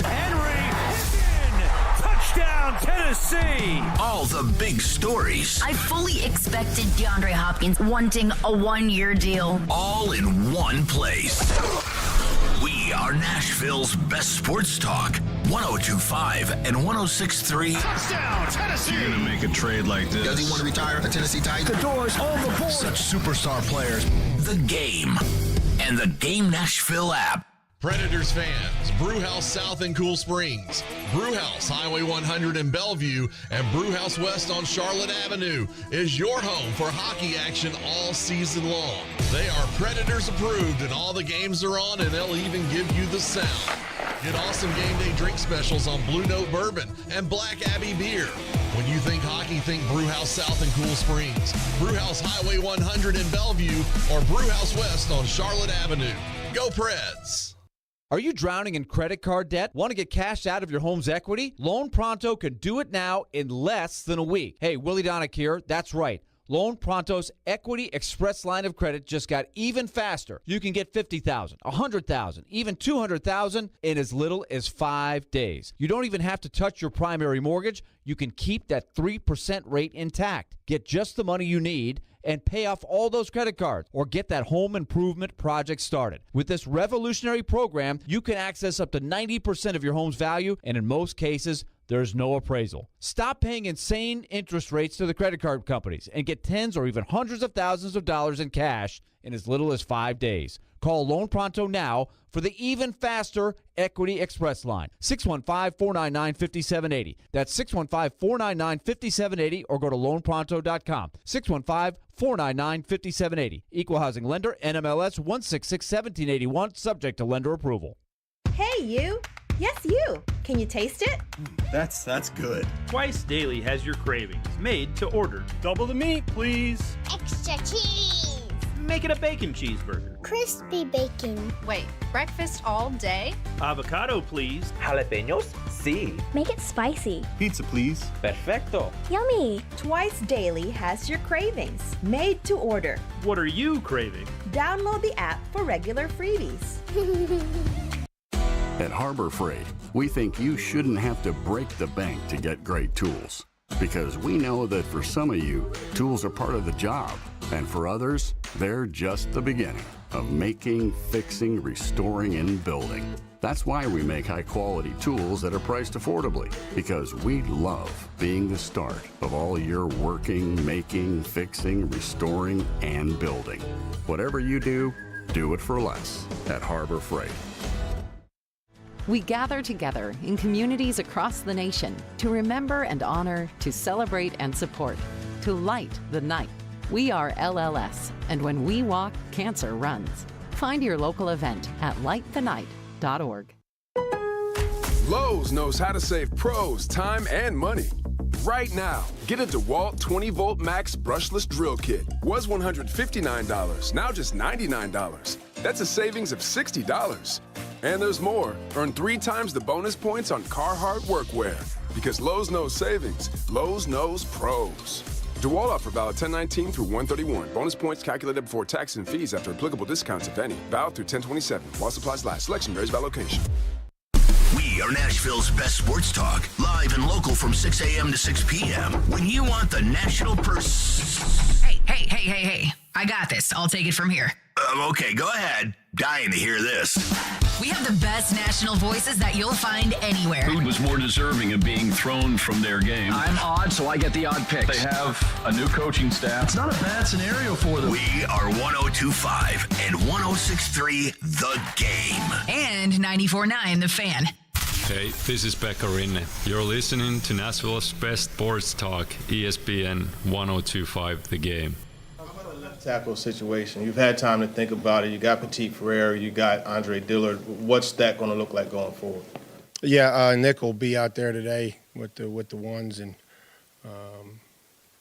Dre needs to prepare as a starter and be ready to play both sides. And when he gets another opportunity, take advantage of it. Chance that you look at Traylon's doing okay. Yeah. How he coming along, and how optimistic are you about him? He practiced full all last week. Was to Skoronski potential? Right now, Pete's going to play left guard. All right, there you go. So, Nicholas Petit Ferrer, a.k.a. PT and LT, and Skoronski at left guard.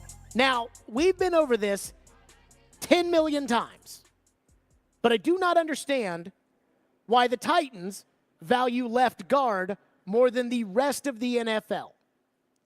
I do not understand why the Titans value left guard more than they value left tackle. I don't understand. I don't know. I know the rest of the league doesn't value left guard more than left tackle because the Houston Texans, who just signed both their left guard and their left tackle, paid their left tackle $30 million, and they paid their left guard $20 million. If you're the best left guard in the NFL, you make less money than the best left tackle. Now, some people will say that the game has changed a little bit because the defensive tackles are starting to get sacks, except for your defensive tackle. All the other big defensive tackles are out there getting sacks. But did you see what Kansas City did on Sunday against the Chargers to get Chris Jones in on the pass rush? They moved him to defensive end. Who would you rather have on your team? Take Aaron Donald out of it because Aaron Donald is an all-time great. Take him out of it. Who would you rather have, Nick Bosa or Quinnen Williams? There's a reason why Nick Bosa makes $30 million and Quinnen Williams, who just signed, doesn't. Because pass rusher is more important than DT, and tackle is more important than guard everywhere in the NFL except for here. I asked Vrabel today, why not play Peter Skoronski at left tackle, given the fact that, again, and I don't feel like we have to address this, but their left tackle position stinks. Why not play the guy that you used the 11th overall pick, a very valuable selection on? Why not play him at tackle? Why not play Peter at left tackle? Why not? Because Peter is going to be at left guard, and we think that's going to be a really, really good position for him. What about the position for you? You don't have a left tackle. You barely have a right tackle. Somebody explain this to me. And you know what's crazy is I know everybody thinks I'm out to get the coach, and I'm not. I'm not. But can you give me like a reasonable explanation for why you use the 11th overall pick on somebody that you think is going to be a guard? Can you give me an explanation of why you wouldn't try him at tackle? Again, let's say Peter Skoronski is an all-time great, right? That he becomes an all-time great offensive lineman. Wouldn't you rather have the all-time great at tackle than have the all-time great at guard? But nobody will explain it to me other than the draft gurus thought that he might be okay, Pat Fitzgerald, his coach, thinks he's Rashawn Slater, who, by the way, plays tackle. 615-737-1025 is our phone number. To your phones we go. John says, with all the negativity towards Vrabel and his decisions, is it time for him to move on or be removed? His coaching staff is weak. His player decisions are bad. He's 2-13. I think we need a new young head coach, and with that in mind, who are the best options to be an innovative leader of this team? I have changed my opinion on the offensive guru coach, which I used to be against. I used to be for. I don't think it's time to fire Vrabel. I do think Vrabel needs a second act, though. Like, you know how veteran players in almost every sport, once that natural youth wears off, they have to reinvent themselves one way or another. You know, the guys that are good at 27, 28, 29, and they're terrible, once they hit 30, those guys were the ones that were unable to reinvent themselves. That's why Julio Jones is kind of a football-playing corpse right now. Because Julio's game was built on explosion and speed. And now that he's old, he doesn't have those anymore. Whereas DeAndre is still serviceable and still a good player because DeAndre's is more about skill than it is about natural ability. But a lot of these guys get to the big leagues, get to the NFL, get to whatever based on that natural ability, and then when they get older, they have to reinvent themselves. Right? Like Peyton Manning at the end in Denver was not the sheriff in Indianapolis. But he had to reinvent himself. Brady wrote a whole book about how he reinvented himself. It's like a pitcher that throws fastballs and then all of a sudden they're not throwing 97 anymore. Well, they better work the curveball in and figure out how to paint the corners. I do think Vrabel needs to reinvent himself. Because I don't think that this attitude that we're seeing right now, I don't think these players are going to listen to this much longer if they're still listening to it now.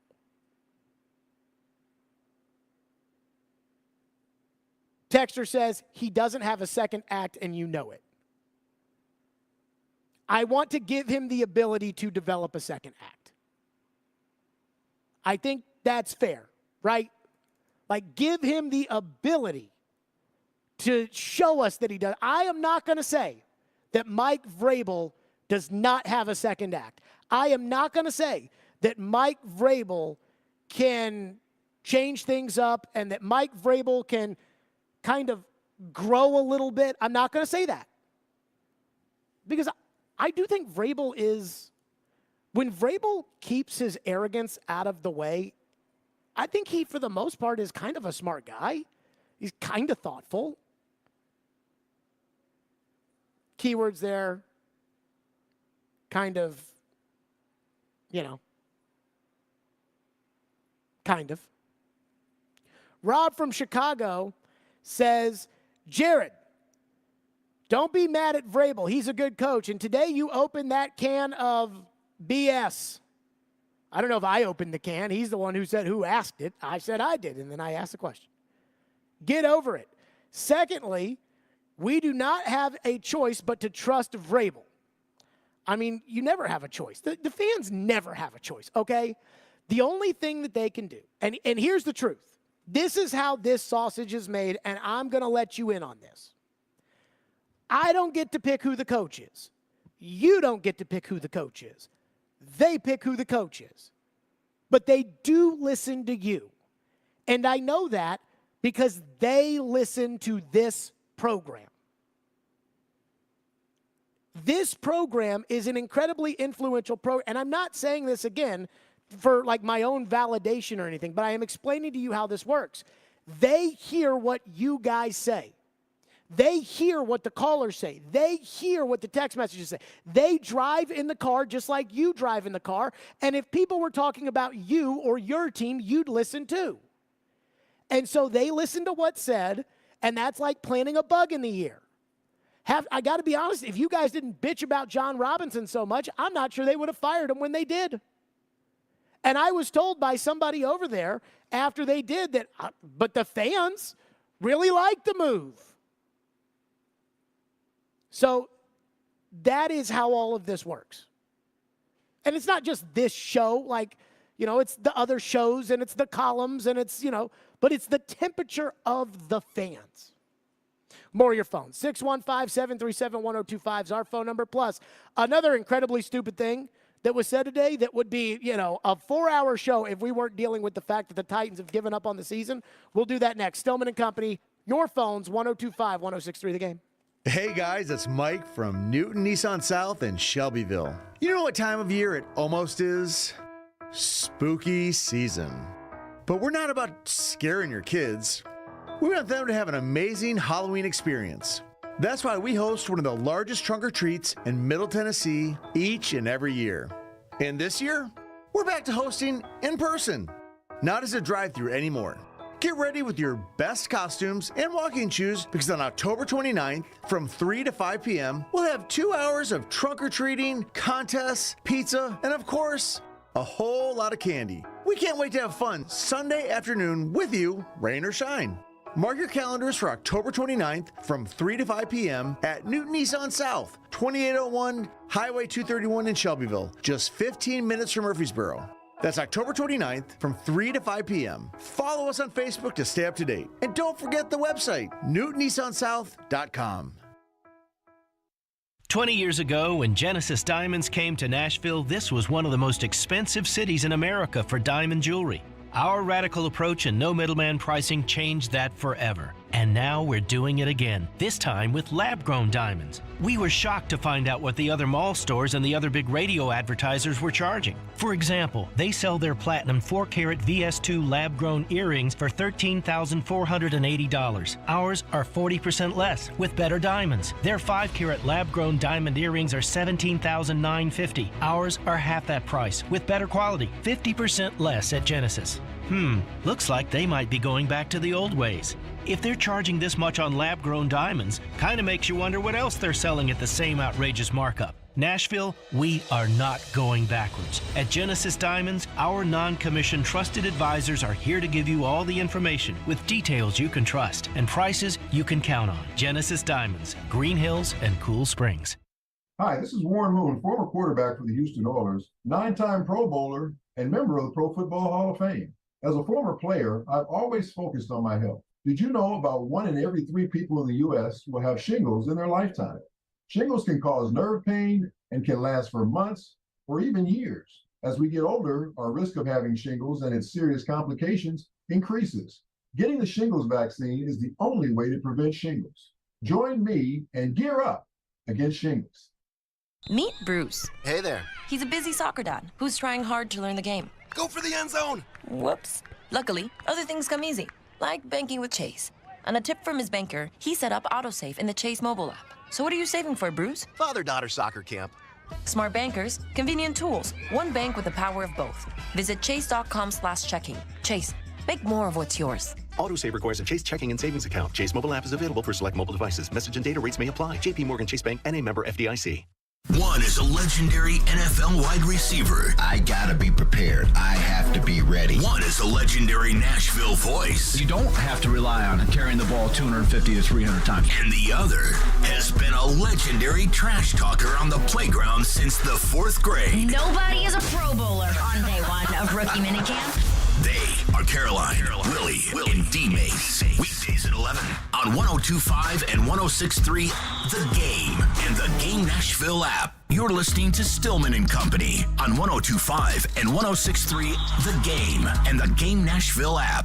You trade a captain away. How do you go back to that locker room and tell those guys that, winning is still the ultimate goal Because we have a job to do, and I understand that there's I have a job. Everybody else has a job. We need to do that.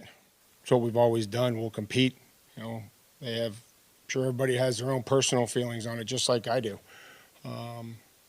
Ask that they, whether they agree with it or disagree with it, ask that they respect it, because that's how we've done things here. Hey, don't ask questions about it. We ask that you respect it. That is what that means. Hey, regardless if they don't like it, don't ask questions about it. Got it. 615-737-1025. We've promised phones. I don't know if I've said they're driven by Wilson County Hyundai or not, but they are. Kinston has been waiting patiently and is up next here on Stillman and Company. What's up, Kinston? Jared, my guy, what's going on? Go ahead, bud. Yes, sir. Do you think, you talk about Vrabel surviving and keeping his job, but the way this is going, we've been Titans fans for over 20 years. The reason fans are excited about having cap space next year and all these things is likely because, most teams that have cap space means they have a bad roster. And if you have a bad roster, it means you're going to lose. And oftentimes you don't go win free agency and have a quick turnaround. So I guess my question is, do you think if we go through – Vrabel's good this year, but a 4 or 5 win season with a bad roster that needs a reset, do you think Vrabel could survive that? Because I think Rand could, because they're going to give Rand a chance to show that he could build a team. But I think Vrabel may go the way of Frank Wright, and once they identify that they're going to rebuild, they're going to find a new young coach. Eagle, what you think about that? Thanks, Jared. Boy, that's a good question, and it's hard for me to tell you what I think's going to happen because I didn't think the Titans were going to be sellers at the trade deadline because I thought the Titans were going to try to give it a shot at least for Sunday's game. So what the hell do I know? And Ian, what did we learn today about how we should think? Opposite. So whatever we think, Vrabel thinks the opposite. First of all, I think that this idea of look how much cap space we have is so stupid. The Chicago Bears had the most cap space last year. How's their team? Does that matter if your owner doesn't want to spend a lot of money to restructure? Well, you know how I feel. Well, yeah. No! If the owner is fine with you having the 25th payroll in the NFL while the Houston Texans have the 5th highest payroll in the NFL, then you're not going to have good players on your team, regardless of how much cap space you have. One of my friends that doesn't live here texted me today about cap space. And I said, dude, the cap, I was like, don't talk to me about cap space. The cap is fake, and anybody, if you start talking about cap space, that tells me more about how you understand the league than it does anything else. And he said, yes, but at least they won't have the excuse for when they go out and sign terrible players. So he might be onto something there. So it's funny that he asked, could Vrabel survive a 4 or 5 win season? Adam Vingan and I have been texting today. And Adam Vingan thinks that Vrabel and the Titans are going to, quote unquote, mutually agree to part ways at the end of the season. This season. Crazier things have happened. That's Adam's take, not mine. I mean, if it gets worse, I don't see. Vrabel doesn't handle this stuff well. Like, I know Vrabel's sitting there, and again, I know he got so excited to get on his high horse to say, think like a man, think like an athlete, think like me. But honestly, maybe he should think a little bit more like me. Think big picture, think about how people react to you, think about, explaining yourself, think about what excites others, because he's not going to handle losing very well. He doesn't handle losing well now. So I can't tell you what I think it's going to be like. I just know that 2 years of this is going to be a lot of Vrabel. Kyle's up next here on the program. Thank you for waiting. What's up, Kyle? What's going on, Jared? Are we having fun today? Oh, boy, I tell you, just a grand old time. Go ahead. I know. I love my Titans, but winning ugly, losing ugly, gosh, this is better, man. I'm sorry. I'm just being honest. But anyway, I want to help you on the Skoronski situation, man. I'm not an NFL scout or NFL coach, of course. I played some college ball. But Petit Ferrer, I think he's best suited at left tackle. I think Skoronski is best suited for left guard in their career. Let's let those two young guys gel together while we can this year. Let them see what happens and go from there. I mean, if it doesn't work in the offseason, have Skoronski move to left tackle. It's just the way it is. And I don't know, man. I want to be able to help you out there. Hey, you don't seem very confident though in selling me on that. We've got to wait and see because Petit was that right tackle. It's going to take time. We talked about in the offseason the O-line gelling. They had to gel a little bit. He had the appendectomy. I mean, it's going to take a little time. Let's get that left side figured out, and I'm like you, get Brewer out of there, God, please. Yeah, I mean, right now, like I appreciate your call, Kyle. Like Trevor's talked about this, and we'll go over all of this, all this crap with Trevor later today. But Trevor has talked about this when it comes to the Titans. Junie, wake up! I just want to do that. Trevor, don't give me that look. Did you sleep late last night? I mean, I know you got a little kid over there. It was a long one. It was a long one. Okay. But anywho, so Trevor said that you put Skoronski at left guard, you've practiced him at left guard, you leave him at left guard, and fine. That I don't have a problem with. But tell me that. Tell me that. Tell me that, hey, we put Peter there. We don't want a young guy. We don't want to move him around right now. We want to keep him at left guard for this season and then evaluate it. Not we think Peter's a left guard and that's what we need. Because then the question is, why did you take a left guard at 11? Why didn't you take a kicker at 11? Let's go to Kevin, who's up next here on the program. Thank you for calling. What's up, Kevin? I thought your comment yesterday about trading Bayard and getting the bag of nothing was right on, hit the nail on the head. Thank you. My off-the-record bet with you, gentleman's bet, within 3 years, the Titans will have been sold. They got to get the stadium well on its way to completion. That's going to knock the valuation up a shitload. Hey. But I understand what you're saying. I hear what you're saying. Just can't use those words on the radio. But, so the Titans being sold. There is, I will just put it to you like this. There is somebody who, if I told you who it was, who is in the league, who thinks the Titans are going to be sold. I'll just tell you that right now. Last year, of all the things I've said, one thing has truly pissed the Titans off over the years.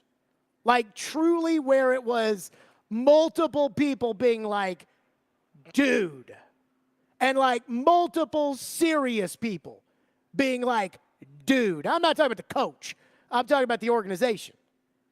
And that was talking about them being sold. So they've told me, under no circumstances are they going to sell their team and all that kind of stuff. But I will say there is somebody I know in the league that thinks the Titans are going to be sold. And this is maybe me projecting my own feelings onto the Adams. If I got $7 billion, right? If you wrote me a check for $7 billion today, and I could buy anything with my $7 billion, because these people are already rich, right? They don't need a house. They don't need... Ian, if I got $7 billion, what do you think I'd buy with it? It's a good question. Another football team, maybe. A football team! That's what I would buy. But that's me. I don't know about them. I mean, I know they care about the Titans. This was Dad's baby, but that's what I would buy. So what's the point of having $18 trillion if you're not going to have a football team? For football people. So I don't know. 615-737-1025 if you want to weigh in. 615-737-1025. So the real question now that Kevin Byard's been traded is who's next, right? So who is next? And Gentry Estes had the most Titans take. We'll get to that, Stillman and company. And I think you talk about a freaking arrow into the bullseye. We'll get to that next. Stillman and company, 102.5, 106.3 The Game. And we'll give away those Chris Tucker tickets later this hour. So be listening for your chance to win live from Bridgestone Arena. It is Stillman and company, 102.5, 106.3 The Game. Green right, Fox 2 run, double catch. He takes you inside the huddle through the eyes of a quarterback. Wide 85, take! Catch ESPN NFL analyst Tim Hasselbeck every Tuesday at noon as he breaks down the big stories in the NFL. Buffalo, maybe Miami. And with the Tennessee Titans. The Titans might be like, we're interested in a 1-year, $1 million contract. Tim Hasselbeck is on Caroline, Willie, and D-Mace on 102.5 and 106.3 The Game and the Game Nashville app. ElectronicExpress.com. We make it happen.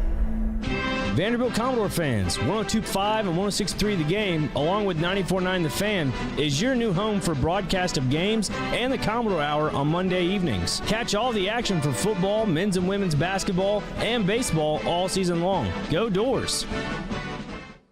Actor Portrayal, based on a real patient experience. I'm Mike. I'm a husband, proud father of two, work my butt off 6 days a week, some nights too. When my family or my company needs me to make it happen, I make it happen. But a few months ago, I started having trouble making it happen, in the bedroom. I tried some pills online, but they didn't work. Honestly, I thought about throwing in the towel on my sex life, but I'm not that old. I still want to enjoy intimacy with my wife. Like that poet said, I don't want to just go gently into that good night. So I went to the Tennessee Men's Clinic in Franklin. Got some lab work done, was prescribed some meds, and wow, it made it happen. I can't say enough about them. Their providers took care of me, followed up, and made sure I had a treatment plan that actually works. It's awesome. If I were you, and you're like me, I'd give them a call today, 615-208-9090, or go to TennesseeMen'sClinic.com. If you're like most guys, they'll make it happen for you too. Visit our website to learn more, including side effects, treatments extra. Results vary. This week's Nashville's Best Deal is from Nashville's largest axe throwing venue, Bad Axe Throwing Nashville. Go to thegamenashville.com/deals to get a $50 gift card for $25. Aim for a great time while enjoying panoramic downtown views, live music, curated cocktails from the full bar, and a Northwoods-inspired menu with a Southern twist. Bad Axe Throwing Nashville welcomes axe throwers and non-axe throwers alike. Bad Axe Throwing Nashville, 648 Fogg Street. Penalty Box Radio Live is back. Join Alex Doherty and Sean Smith every Wednesday night at 7 p.m. for a full hour of local hockey talk, full analysis of the Nashville Predators. Honest hockey talk like you've come to expect from the Penalty Box Radio brand over the years. Penalty Box Radio is back home on 102.5 The Game for the 2023-2024 hockey season. For more, check them out at penaltyboxradio.com. The Game text line is driven by Wilson County Hyundai. Online at wilsoncountyhyundai.com. Be a part of the conversation. Call or text the Game at 615-737-1025. Now, your Game Center update. This Game Center update is delivered by Black Tie Moving. The Tennessee Titans were back at practice this week as they get ready to host the Atlanta Falcons this weekend. The big news around the team was the trading of All-Pro safety Kevin Byard to the Philadelphia Eagles yesterday. Eyes will also be on the status of quarterback Ryan Tannehill after he left the game versus Baltimore with an ankle injury, and if Malik Willis or Will Levis will get the start. Head coach Mike Vrabel on the QB situation earlier today. Ryan won't practice today, and we'll see where he is at the end of the week. And I would imagine that if Ryan can't play, I would anticipate both those quarterbacks playing in the football game. But Ryan is off of his roller or walker or whatever he had, and we'll see where he is at the end of the week. Wide receiver Treylon Burks is expected to return to practice this week. Vrabel also said offensive lineman Nicholas Petit-Ferrer will remain the first-team left tackle. Titans versus Falcons is set for a noon kickoff on Sunday. The Nashville Predators are back home tonight against the Vancouver Canucks. Tonight is the Frozen Frenzy in the NHL with all 32 teams in action, which means a later start tonight. Pre-game gets underway at 7 with puck drop set for shortly after 8:15. And it's a Game 7 in the NLCS between the Phillies and D-backs. Here coverage starting at 6:30 on 94.9 The Fan. This Game Center update is delivered by Black Tie Moving. Use the promo code GAME to score 10% off your next move. From the Game Nashville studios, this is Ian Safar. Live from the Hiller Plumbing, Heating, Cooling, and Electrical Studios. WPRT-FM Pegram, WPUC HD2 Laverne. Nashville's exclusive home for the Nashville Predators. 102.5 and 106.3. 79-52 Vanderbilt. And I think he's got a coach up by Cheryl. You're going to see more moves. The Game. A Cromwell media station. Where you have a voice. He had a competent coaching staff. You just play terrible and you keep playing. And we have strong opinions. What a whiny freaking crybaby response. This is Stillman and Company with Jared Stillman on Nashville's best sports talk, 102.5 and 106.3 The Game and the Game Nashville app. Stillman and Company, 102.5, 106.3 The Game, streaming live on Twitter, Twitch, YouTube, and Facebook live from the Hiller Plumbing, Heating, Cooling, and Electrical Studios, Bridgestone Arena tonight, Preds and Vancouver. Special start time, 8:26. tonight for the game. 23. I'm so sorry. 8:23 tonight for the game. Maybe it'll be 26 because they have to do Canada, so that'll push it back a little bit, and maybe they'll, welcome out some, special military guy, and that might, whatever. I don't know. 8:23, Ian says, for the start time tonight. So yesterday, I was so bummed that the Titans were trading Kevin Byard, because not so much about Byard, though I do think they did Byard wrong. I think they did Byard incredibly wrong. But not so much because they did Byard wrong, as much as it made me feel like the Titans were giving up on the season.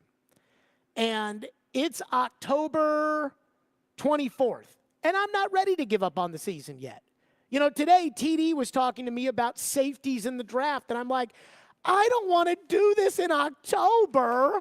Do we have to do safeties in the draft talk in October? But I did figure that this was a sign that the Titans are ready to tear the whole thing down. And then I read Gentry Estes' column yesterday, and I thought it was a very, very good column. Then Gentry called me, and we talked back and forth and, just about where we thought the Titans were headed and everything else. And I'm not sure if Gentry wants people to know that. Sometimes people are ashamed to be friends with me, so they don't want people to know that we're friends. So I hate to say that one way or another, getting called out today. But Gentry writes in his column at the Tennessean, so as the great rebuild gets launched before the October 31st trade deadline, who will be next among veterans? Derrick Henry, an injured Ryan Tannehill, maybe even DeAndre Hopkins or Danico Autry. It's all on the table now. Let it be known, NFL, the Titans are willing to sell their heart and soul and evaporate the 2023 aspirations for day 3 draft picks. I feel sorry for Titans fans. I really do, Gentry writes. It's terrifying to see your team wandering into the wilderness without any discernible direction, no stated plan, not much accountability for moves that got it to this point. Yes, that's on John Robinson too. But how could anyone look past this year and have faith in the current leadership to be able to pull off a complex, full-scale roster reconstruction? Gentry also points out in his column, and said it this morning on Robbie and Joe, what if this is all they do? What if the Titans just trade Byard and they don't make any other moves before the deadline? And so instead of selling, they half sell and they make this one trade to pick up a 5th and a 6th. Then how do you feel about the direction of the team? Like, if Derrick Henry is on this team and you don't get an extra 5th or a 6th round pick, and if Danico Autry is on this team and you don't add a 4th round pick, and Tier Tart is on this team, and all these other guys, if these guys are still on the team at the end of next week, well, then what is it? Is there really a direction for this team? And I think that's the point of what Gentry's saying, and probably what drives me freaking bananas, is none of this seems to make sense. Let's take the 2 trade partners here when it comes to the Titans and the Eagles. Ian, do you think the Titans are going to have a full sell-off, and that Hopkins is gone and Autry is gone and Henry is gone and Tart is gone, and everybody who's not a young player like Skoronski or McCreary or Burks or those guys are going to be gone, and everybody who's not, Simmons is going to – do you think that that's going to happen here? No, not really. Do you think there's a chance of it? All of them? A good amount. Maybe one more. Okay. So when you guys are like, we need the picks, we need the picks, we need the picks, are you really going to get the picks? Or is it going to be one more guy like, oh, yeah, Danico Autry goes to the Miami Dolphins, and in exchange, you get a 5th round pick in next year's draft. So now you go into next year's, you're going to rebuild this team with 2 fifth-round picks and an extra 6th-round pick? Does that make any sense? Now let's look at this if you're the Eagles. The Eagles create picks by trading players that they don't want anymore. They also create picks by losing players that they don't sign in free agency. So, for instance, you signed Andre Dillard, and they're going to get a comp pick because of it. They lost C.J. Gardner-Johnson. They go through the first half of the season by not paying for a replacement, and then they trade away the pick that they used on they used in return for Jalen Reagor and another Scarbini pick at the bottom of the draft, and they get Kevin Byard. So this Eagles defense that was so good last year, that has a great defensive line, that drafted Jalen Carter and Nolan Smith, but lost a captain in C.J. Gardner-Johnson on last year's team. They've decided, you know what? We're going to replace C.J. Gardner-Johnson. We can't do it up front.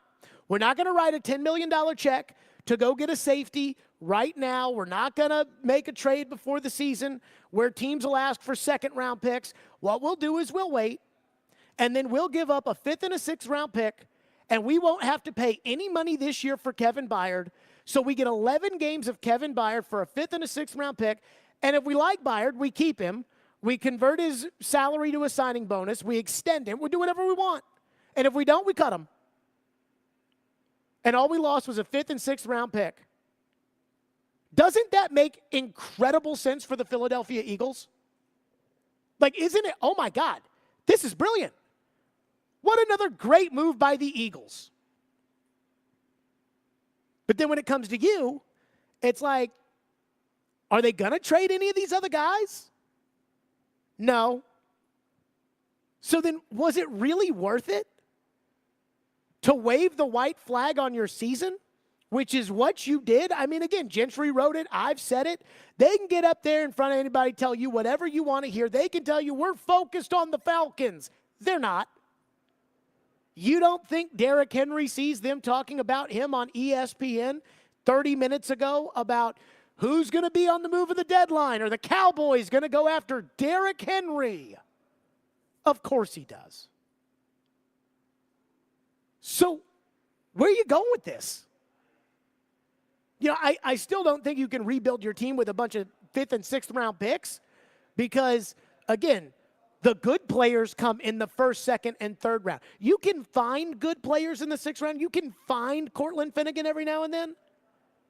But the good players, Steve McNair was drafted in the 1st round. Eddie George was drafted in the 1st round. Javon Curse was drafted in the 4th round, in the 1st round. The good players are 1st, 2nd, 3rd round picks for the most part. Derrick Henry was a 1st round pick. Jeffrey Simmons was a 1st round pick. A.J. Brown was a 2nd round pick. So, I mean, you're not rebuilding your team with a 5th round pick and a 6th round pick. But if you're going to do this, then don't you need to get like 6 5th round picks and then just take your shot at the lottery and see if you hit on them? So then don't you need to blow it up? Don't you need to get Tart out of here and get Autry out of here and get, Henry out of here and Hopkins out of here? And I mean, if you're at the fork in the road of do we keep rolling it here or do we blow it up, don't you go the blow it up route? And Gentry's right. Ian's right. They're probably not going to do that. And I see this and I'm like, wait a minute. So then what's the point of this? And what does this go back to at the end? This goes back to the incompetence of how the organization is run. The same discussion we had about, so wait a minute. The Titans have a left guard who's not very good, who's too short for the NFL, too skinny for the NFL, and probably is better off as a backup. And he's a restricted free agent, which means you can give him a right of first refusal tender. So if a team signs him to a contract, you can match it, or you can let him go to the other team for $2.6 million. Or you can give him a second-round tender and give him $4.3 million, knowing that no team is going to give up a second-round pick for him, but probably no team's going to sign him to a long-term extension anyways. And they decided to give Aaron Brewer $4.3 million? A team that drafted its franchise quarterback in the second round this year so that they could take a guard with the 11th overall pick, who absolutely, under no circumstances, is allowed to play left tackle, the most valuable position on the offensive line, even though he played left tackle in college. Does this make any sense? Like, I was not ready to give up on the season yesterday when we started the show at 2 o'clock. But if you're going to do it, then do it. Like, if you're going to say, hey, guys, we're giving up on the season, and they have said that, regardless of the words that came out of their mouth, they have signaled to everybody they are giving up on the 2023 season. If you're going to do that, then just do it. And yet, I think Ian's probably right. I think Gentry Estes is probably right. Watch this be a one-off. 615-737-1025. We'll get to your phones. Trevor later this hour. 615-737-1025. Stillman and Company, 1025-1063 The Game. He breaks down every game. The players are still going to be fine. And knows the ins and outs of the two-tone blue. They deal with their own position coaches. He is ESPN NFL Nation Titans reporter Teron Davenport. It's clear what he's doing. TD joins every Monday at 1, Thursdays at 3, Friday mornings at 8, and anytime on the Talkin' with TD podcast. I think that's really cool how he could show both sides. TD is on 102.5 and 106.3 The Game and the Game Nashville app. Some people put off things that need doing. Not you. Harbor Freight knows you're a today's the day kind of person. An I'm on it kind of person. A bring it kind of person. So if you're rolling up your sleeves today and you don't want to overpay for tools, you're a Harbor Freight kind of person. Whatever you do it for less at Harbor Freight. Check. You might already know about the Acura MDX. V6 engine, seat 7. We have an announcement. We swapped that engine with a specially made 3-liter turbo V6, race-tuned the steering and suspension, and for the first time, added Type S performance to an SUV. So we're just gonna drop this right here. The Acura MDX and first ever MDX Type S. Acura, precision crafted performance.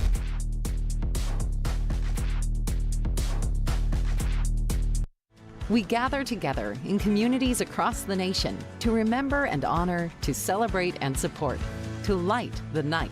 We are LLS, and when we walk, cancer runs. Find your local event at lightthenight.org. Introducing Gen Y Hitch, the ultimate towing solution for the modern adventurer. Whether you're hauling a boat, RV, or heavy cargo, Gen Y Hitch is your dependable companion. With its innovative design and cutting-edge technology, it delivers unrivaled stability and safety on the road. Crafted with precision engineering and built to last, Gen Y Hitch ensures a smooth and secure towing experience. Say goodbye to the hassle of traditional hitches and embrace the future of towing. You can find our full range of products and accessories at GenYHitch.com. Upgrade to Gen Y Hitch and tow with confidence. Your journey starts here. This year, Boys and Girls Club of Middle Tennessee celebrates its 120th anniversary. Through time, BGCMT continues to evolve to enable all young people, especially those who need us most, to reach their full potential as productive, caring, and responsible leaders. Because of your continued support, BGCMT has remained strong and is committed to supporting our youth and solidifying our mission and culture in new exciting ways for 120 years. Visit BGCMT.org today. Twin Peaks is the best in the game. Here, you're in the red zone for every college rivalry and divisional matchup all season long. On game day, you never have to decide which teams to watch, only what combination of bites, burgers, wings, and more to order. Plus, where else are your favorite draft beers always poured at a frozen 29 degrees? Only at Twin Peaks, the #1 sports bar. Get wings the way you want them. Try Twin Peaks wings bone-in breaded, naked, smoked and grilled, or boneless in your favorite sauce or rub. We try to stay cool by being on social media. I'm with it. I'm hip. Follow us on Twitter at 1025thegame and on Instagram at 1025thegame Nashville. Hey! Oh yeah, and like us on Facebook too. Strong opinions and a strong personality on your drive home. This is Stillman and Company on 1025 and 1063 The Game and the Game Nashville app. Lead some other guys, even yourself, Derek, wondering like if Kevin can be traded, is it possible that other guys might get moved before the deadline as well? Yeah, man, until I'm told different, focus on winning and beating the Falcons. And that's just my main focus until I'm told something different. Where you can win a Super Bowl? Have I said anything like that? No. So would you not want to go somewhere to win a Super Bowl? I'm here. I'm here at work, ready to go practice and focus on beating the Falcons. Anything else, I can't worry about. 7 years, and I finally pissed off Derrick Henry. Boy, I tell you, Tite's not happy with me. But you heard right there where, he was asked about, again, do you think about yourself? And oh, no, I can't think about it. I only have to, yeah. Okay. So do you want to go somewhere to win a Super Bowl? Because that's what people say. Derrick Henry, did I say that? So you don't? Apparently not. Ian, do you have a thought or do you want to go to the phones? To the phones. Let's go to Taylor, who's up next. Our phone lines are driven by WilsonCountyHyundai.com. What's up, Taylor? Yeah, I love the show, Jared. I know Hopkins came here to win, and obviously if we're blowing it up, is it possible if you thought maybe the Titans could just eat his whole contract and maybe get a good draft pick for him? So I don't think you're eating the money on next year. And the one thing we have to remember about the Titans, and I appreciate the call, the one thing we got to remember about the Titans is that the Titans are not going to eat somebody's contract. Like, the Titans are not going to pay for a good draft pick. They're not going to do. They will. I mean, that's like a pigs will fly before the Titans start paying dudes to get better draft picks in return. It's just never going to happen. Now on the Hopkins front. So, what do we think the going rate for DeAndre Hopkins is going to be? Pat Kerwin, Ian, if you could, was on NFL radio yesterday, SiriusXM NFL radio. And Pat Kerwin, as soon as the Bayard trade broke, they, like everybody else, was, okay, who all can you go trade now? And they really circled on DeAndre. Here's what they said. This is Pat Kerwin and Jim Miller on Moving the Chains on SiriusXM NFL radio. Now, tell me how DeAndre Hopkins feels. Betrayed. Let's just put it that way. Did you say be traded or betrayed? Question is, what would I give for him? I don't know. A fourth, 2 4s. This year's fourth and the fourth after that, something like that. Okay, 2 4ths, this year's fourth and next year's fourth, which, by the way, is much better than Bayard. What do you think's more important? The 2 4th-round picks or having DeAndre Hopkins for the next, 28 games with Will Levis as the quarterback? I was going to say, how much does he help the development of Will Levis? I mean, I'd like to think that wide receivers are pretty important for young quarterbacks. I guess it's a balance there of a pro and con. Which one would you prefer? Me, I would vote Hopkins for Levis. Because guys, we don't know if Burks can stay healthy. Right now we're getting to, Burks is strongly approaching bust territory because he can't stay healthy. And the first year, he comes in out of shape. That's not his fault. He rededicates himself for year 2. It's like, okay, all of that happened in the first year, that's behind him. He's got a great attitude. He's got great effort. Like, now Treylon Burks is going to be headed in the right direction. And then he gets hurt right away again. It's not his fault. It doesn't make him a bad guy. But it doesn't mean that you can count on him. And that's the hard part here. So I would vote Hopkins over the 2 4th-round picks. But 2 4th-round picks, and again, and by the way, I need to apologize. I said Derrick Henry was a first-round pick last segment. I can't believe I said that. He was the 3rd second-round pick in 2016. But I mean, I don't think you're going to completely rebuild your team, reload your team off of a bunch of fourth-round picks, but you got a better chance of doing it on guys in the fourth round than you do of guys in the sixth round. You know, the sixth round, that's a Cole McDonald or whatever. Texter says, is there anything wrong with rebuilding your roster by keeping the players that are good and selling off or not re-signing the players that aren't good? I've never heard of a team rebuilding around all Scarbinis. And the answer to that is yes. That's what the Titans did here, right? Like, the Titans had to blow it up. And I don't know if the salary cap was real then or if it was fake then. I was in middle school. Floyd said there were different rules. I'll take his word on it. But they had to blow it up. They had to get rid of Kevin Carter. They had to get rid of Eddie George. They had to get rid of Derek Mason. They had to get rid of Samari Rolle. They had to get rid of all those guys. They kept the good players that were youngish, Keith Bullock and Cortland Finnegan and those players, Michael Roos. And then they went out and they, drafted Vince Young. And that didn't necessarily work, but they rebuilt that thing. And then once they kind of got back with, they kept the good young players, and then they signed a Kevin Mawai and a Nick Harper and a David Thornton, and they went from there. That's what most teams do. Most teams take their good young players and build around them. Most teams do not just give away their good players. But I don't know what the Titans' plan is, one way or another. And you know how I know that the Titans are full of it? Vrabel was asked today if being 2-4 had anything to do with trading Byard, and he said no. It's like, okay. One texter says, would I accept a second or a third for Burks? Second, we could talk maybe. No, I can't accept a third. Burks still had some serious talent. 615-737-1025. If you want to weigh in, we will get to your phones at some point. Texter says, why do people think that other teams would want to trade for your bad players? Probably because you signed bad players from other teams.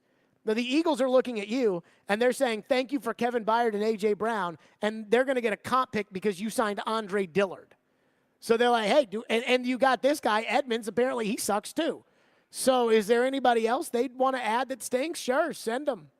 Trevor will join us. Let's make some sense of all of this, about where this is headed, how the locker room feels, what they should do more. We'll do this with Trevor. 615-737-1025. Let's give away those tickets. Ian, unless you think that would be a bad idea to do right now, be caller 5, and you will see Chris Tucker at the Ryman Auditorium on Thursday night, 615-737-1025. I would love to go to see Chris Tucker at the Ryman. I am a big Chris Tucker fan because, like many of you, I'm a Rush Hour fan. 615-737-1025. Stillman and Company. Trevor joins us next, 102.5, 106.3 The Game. Every day we are live and local. You need to give Ryan Tannehill a 2-year extension. There haven't been too many coaching changes for the Predators. And your source for Nashville sports. I think that's what the Titans need. Players who can score. We are Nashville's best sports talk. 102.5 and 106.3 The Game and the Game Nashville app. Lee Company is the trusted expert for heating, air conditioning, plumbing, electrical, and general maintenance for facilities throughout Kentucky and Tennessee. Our technology and expertise guides facility owners and managers to smart decisions. When you need a reliable partner to keep your facility profitable and running 24/7, we hope you'll think of us. Visit LeeCompany.com to learn more. That's LeeCompany.com. Lee Company, all you need. Houston Clinic Orthopedics in Springfield at Northcrest Medical Center offers world-class orthopedic care. This location specializes in general orthopedics, arthroscopic surgery, sports medicine, hip, knee, and shoulder. Get back to enjoying life sooner by scheduling your appointment at tn.houston.com. Houston Clinic Orthopedics in Springfield is conveniently located at the Northcrest Medical Center. When experience matters, trust Houston Clinic Orthopedics. It's time to celebrate this fall and unleash the beast. Monster Brewing proudly presents to you Beast Unleashed. 0 caffeine, 0 sugar, all the adult beverage fun. The Beast is unleashed with great taste, bold familiar flavors, and 6% alcohol. Go wild with Mean Green, White Haze, Peach Perfect, and Scary Berries. Don't fear the Beast. Enjoy Beast Unleashed at your next tailgate or football party. Drink responsibly. Must be 21 and over. Join 102.5 The Game and me, Chase McCabe, for the grand opening of Prince's Hot Chicken at the brand new Tanger Outlets in Antioch on Friday, October 27th from 12 to 2. Come hang out with the Suit for a chance to win Preds tickets and enjoy the best hot chicken in Nashville from Prince's Hot Chicken, Nashville's original hot chicken restaurant. Get ready to elevate your game day experience. Titans fans, it's all happening at Mimo Bar on Titans Terrace. Just a short walk from the bridge at First and Demumbrian. They've got your epic pregame and postgame covered with their Italian classics and sensational cocktails. Your senses will be on a joyride. And hey, listen to this. Everyone at the Titans Terrace gets a chance to bag a Gibson Guitars merch bundle, a $100 Mimo postgame gift card, or a weekend brunch for 2. So why wait? Mimo Bar, where Nashville's heritage meets Italian flavor. Your small business is always top of mind. Well, top of your mind. To get it to the top of other people's minds, you need to get your name out front, which is where Staples Print and Marketing Services can put it. A yard sign over there, brochures right here, a banner up there. In fact, your business's message could appear anywhere. And right now at Staples, get $100 off your print purchase of $250 or more. Make a splash with your small business print and marketing materials at Staples. Ends 11/4. Visit staples.com/print for details. He knows the ins and outs of the Titans and isn't afraid to give his opinion. Traylon Burks needs a massive offseason. He's Jonathan Hutton of Outkick. I don't see how they make a move without going to Ryan Tannehill. Catch him every Monday at 10:30 on Chase McCabe and every Wednesday at noon on Caroline, Willie, and D-Mace. Hutton is on 102.5 and 106.3 The Game and the Game Nashville app. Hey, this is Roman Yossi. You're listening to Nashville's best sports talk, ESPN 102.5 The Game. Stillman and Company, the Titans are officially sellers. Kevin Byard's officially an Eagle. The Titans are saying, we're not giving up. We're still trying to win. Sure you are. Trevor Maddich joins us now on the program. ESPN, presented by Houston Clinic Orthopedics, when experience matters in Twin Peaks, home of 29-degree drafts and wall-to-wall sports. Trevor, I want to start with the Kevin Byard trade. Your reaction? I think it's a good move for everybody. I think it's good for Kevin Byard for the same reason it was good for A.J. Brown, because now they're both on a Super Bowl contender. As you know, especially with Byard now in his 30s, it's good for him. As far as the Titans go, they were going to lose Byard anyway. You know, he is not happy, was not happy with the way the contract situation played out over this past offseason. I think they were going to lose him anyhow. And so moving him now where they can get something of value in return, I think is a positive move. Trevor, do you think, put yourself in the shoes as a former player. I actually asked Vrabel to do this today, and he got kind of, crappy about it. But do you think that this move would signal to you, if you were on that Titans team, that they're waving the white flag and giving up on the season? No, not at all. I mean, I know that a lot of people think that that's what it looks like. But as a player, you get really jaded when it comes to business decisions. And you know that, including your own job, teams are always trying to get better and cheaper and more healthy and younger, right? And sometimes better doesn't happen right away. But if they can get younger and more healthy and cheaper, just generally speaking, not talking about Byard in particular here, then it happens. And so I've had a lot of guys that I've played with that got replaced by people that weren't quite as good as they were, but overall for the team, there was more value because there was more cap space available to be allocated to other players and just all kinds of things like that. And it's business. And so, if there was a fire sale and they just started getting rid of everybody, and I think the trigger on that one would be Jeffrey Simmons, then I think you could make that case if you're a player in the locker room. But otherwise, the players know that this is part of the game, and there's always churn. I mean, you go back and look at the Patriots back in the early days, I think, of their run as they were rising and then beginning that big run. I think it was in the beginning. Anyway, it was during the run. They had a nose guard named Richard Seymour, Pro Bowl nose guard, and they traded him to the Raiders, and everybody thought they were completely nuts. He went to the Raiders and had another couple of Pro Bowl caliber seasons, but they got really good compensation for him, and then eventually he faded, and the Patriots kept going. And the Patriots had about a 20-year run where the featured player that stayed the whole time was Brady, but there was a ton of churn, and they famously let go or traded away players that were still playing at a high level, but maybe only had a couple years left so that they could get in value in terms of trades or draft picks. You know what, though, Trevor, not to cut you off on that. They could then build the future on, and the Patriots did it that way. Not to cut you off on that. It's normal. But I kind of bought into all of that. Like, I kind of bought into that Patriot philosophy, when it was happening, and I think it was all bull crap. I think it was just Brady. I don't think the Patriots are smarter than everybody. I don't think they manage their roster better than everybody. I don't think that they drafted better than everybody. I don't think they used their picks better than everybody. I think it was Brady.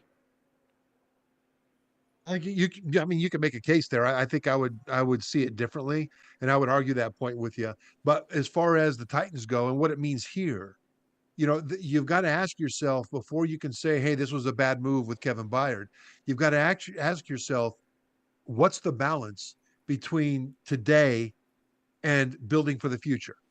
Because if teams only worry about today, they're not building for the future. If they sell everything off and only worry about the future, they're not maximizing today. And I think there's a balance there. I think a good example of being overly worried about the future was Green Bay. They had Aaron Rodgers at quarterback still performing at an MVP level, kind of in that tier, certainly among the top quarterbacks in the league.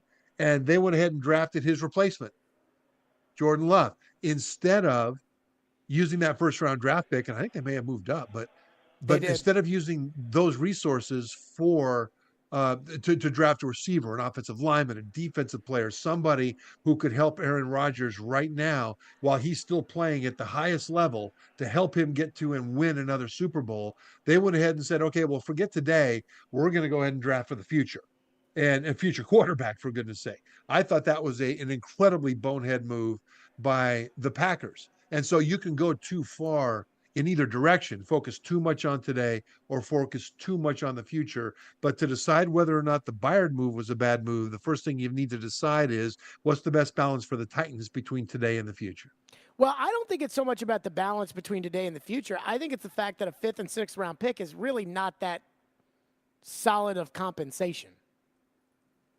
Well, if they pick a guy in those 2 rounds, then you're probably right. It's most likely that those guys, won't be a solid starter going forward. Now Terrell Edmonds has a chance. Nah, he's a former first round draft pick, but he hasn't panned out in a couple of places.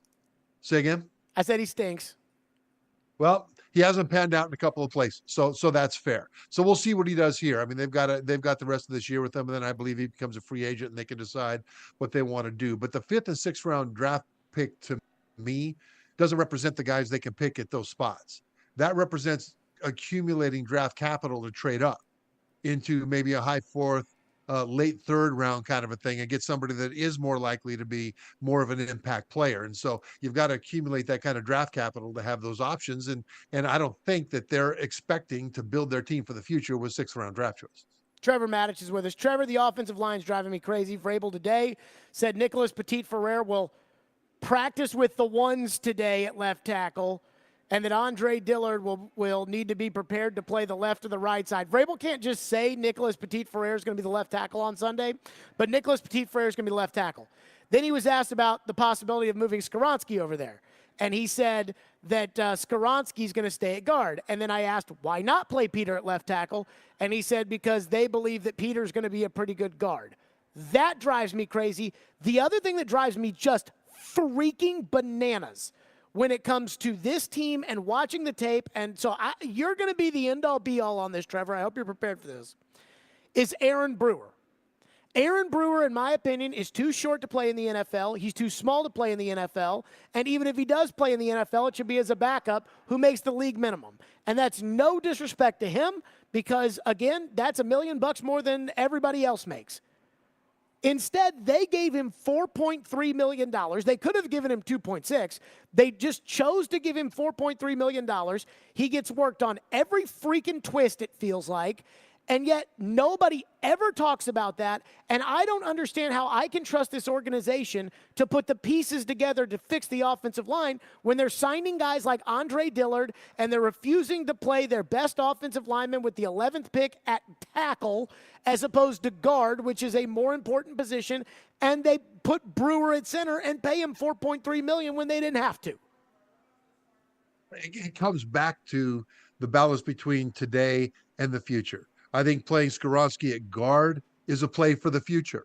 And in fairness to they're picking him to begin with, intending to put him at guard most likely, he was rated by most of the big scouting combines as the sixth or services as the sixth best player in the draft at any position, number 6. He was still available at number 11. I've got no problem with him taking him there, even if they intended all along for him to play guard. I don't have a problem with that. Other people do because of what you say about the position value, and I can't disagree with that part of it.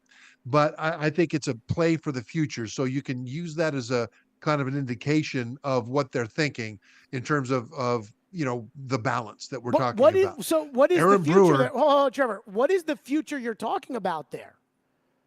The Like that they're going to get a better put, left tackle, or that like what? Well, yeah, the future is you put your most talented offensive lineman at the position you think he has the best chance to dominate the most, and then you fill in around him. That's the process. And so you can disagree with that. You could say put him at a left tackle, and when you get a better left tackle, go ahead and move him back into guard. But there's not a good answer. You have to decide between bad choices there, because that would then limit his development and delay his development at the position that you think he's going to be here long term for. When it comes to Aaron Brewer, it comes back down to this question. Well, what's the alternative? Who else? Who else do you have available right now? And to give him $4 million, well, yeah, that's paying more than he probably should be making in terms of the ability that he has to contribute as a starter. Should he be the starting center? I don't think anybody thinks that, and truthfully, I don't think the Titans think that. Oh, Trevor, but I think you've they got to think ask it. the question: who else? Trevor, who would they you put think in there instead? I'm telling you, dude, they think it. Like, I agree with you. Nobody that has a pulse outside of Vrabel thinks he should be the starting center, but they think it, and it drives me crazy. They can't be thinking it now, can they? Even if they thought it before, they can't be thinking it now. And the truth of it is, on this roster, there's not a better option. There just isn't. And so I had a coach when I was playing for the Colts, Ted Marchibroda, loved him. We had a really bad game at Pittsburgh. And I remember a guy who is not given to outbursts had an outburst in the locker room after the game. And he looked at that team, because there was a lot of guys that just quit on the game, and it was a bad situation. And he said, I will tolerate you as long as I need you. As soon as I can replace you, I will replace you. And there are guys on this roster that they have to tolerate, not because they're quitting, but because they just aren't good enough, or they're playing out of position, like I think Brewer kind of is right now. He should be a backup swing guard. And they'll tolerate them as long as they need them. And this is the problem. We can look at people that are inadequate to the moment, but you have to also ask, what's the alternative right now? You can criticize for them not having a better alternative brought in during the off season. But right now, it is what it is, and you got to put in the best you got, and then you build from there. Trevor, last one on the Titans front. Henry, Hopkins, Autry, Tart. Should the Titans be looking to trade those guys to add to the draft capital? Just Henry. I think it would be good for Derek, again, like it's good for the other guys, to be traded to a team that has a chance to win the Super Bowl in the last remaining years of his prime, basically. As far as the what they could get for him, remember, he's probably not going to be here in about 3 years anyhow. Might not be here after this coming year. I mean, who knows? And so you might as well get something for him. But certainly for the long-term future, even the medium-term future, Derrick Henry's probably not going to be your feature running back. You would think you have to plan it that way. Whereas those other guys, I think that they fill in a dominant defensive front. And I think you want to keep that together. Derrick Henry doesn't cost a lot against the salary cap, but he does have trade value for those teams that need a power back in order to make their Super Bowl run. And there's a couple of them out there. You know, we've talked about that, you and I, Jared. I mean, I think San Francisco's one of them. I think Cleveland's one of them. The Dallas Cowboys has been talked about that need what he can do right now. And because of that value right now, the Titans would be able to maximize their return for him. And then, once again, play that balance between today and the future. Very quickly, Trevor, what would you accept for Derrick Henry? Would you trade him for a 6th-round pick? Would you trade him for a 4th-round pick? I mean, what is the pick where you would say that's not enough? If I can get a 4th-round pick, I think I would. And maybe a 4th round in the next draft, and then maybe a 6th or 7th in the following, that kind of a thing.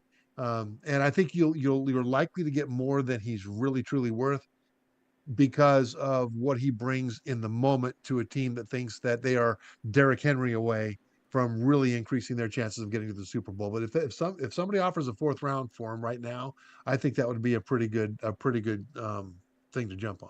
So we have not talked about Tennessee, Alabama all week because the Titans traded Kevin Byard 30 minutes into the show yesterday. I have a take from the game that I haven't gotten to yet. I want Trevor's thoughts on the game. We'll go over that next. Trevor Maddich is presented by Houston Clinic Orthopedics in Twin Peaks. Stillman & Company, live from Bridgestone Arena, 102.5, 106.3 The Game.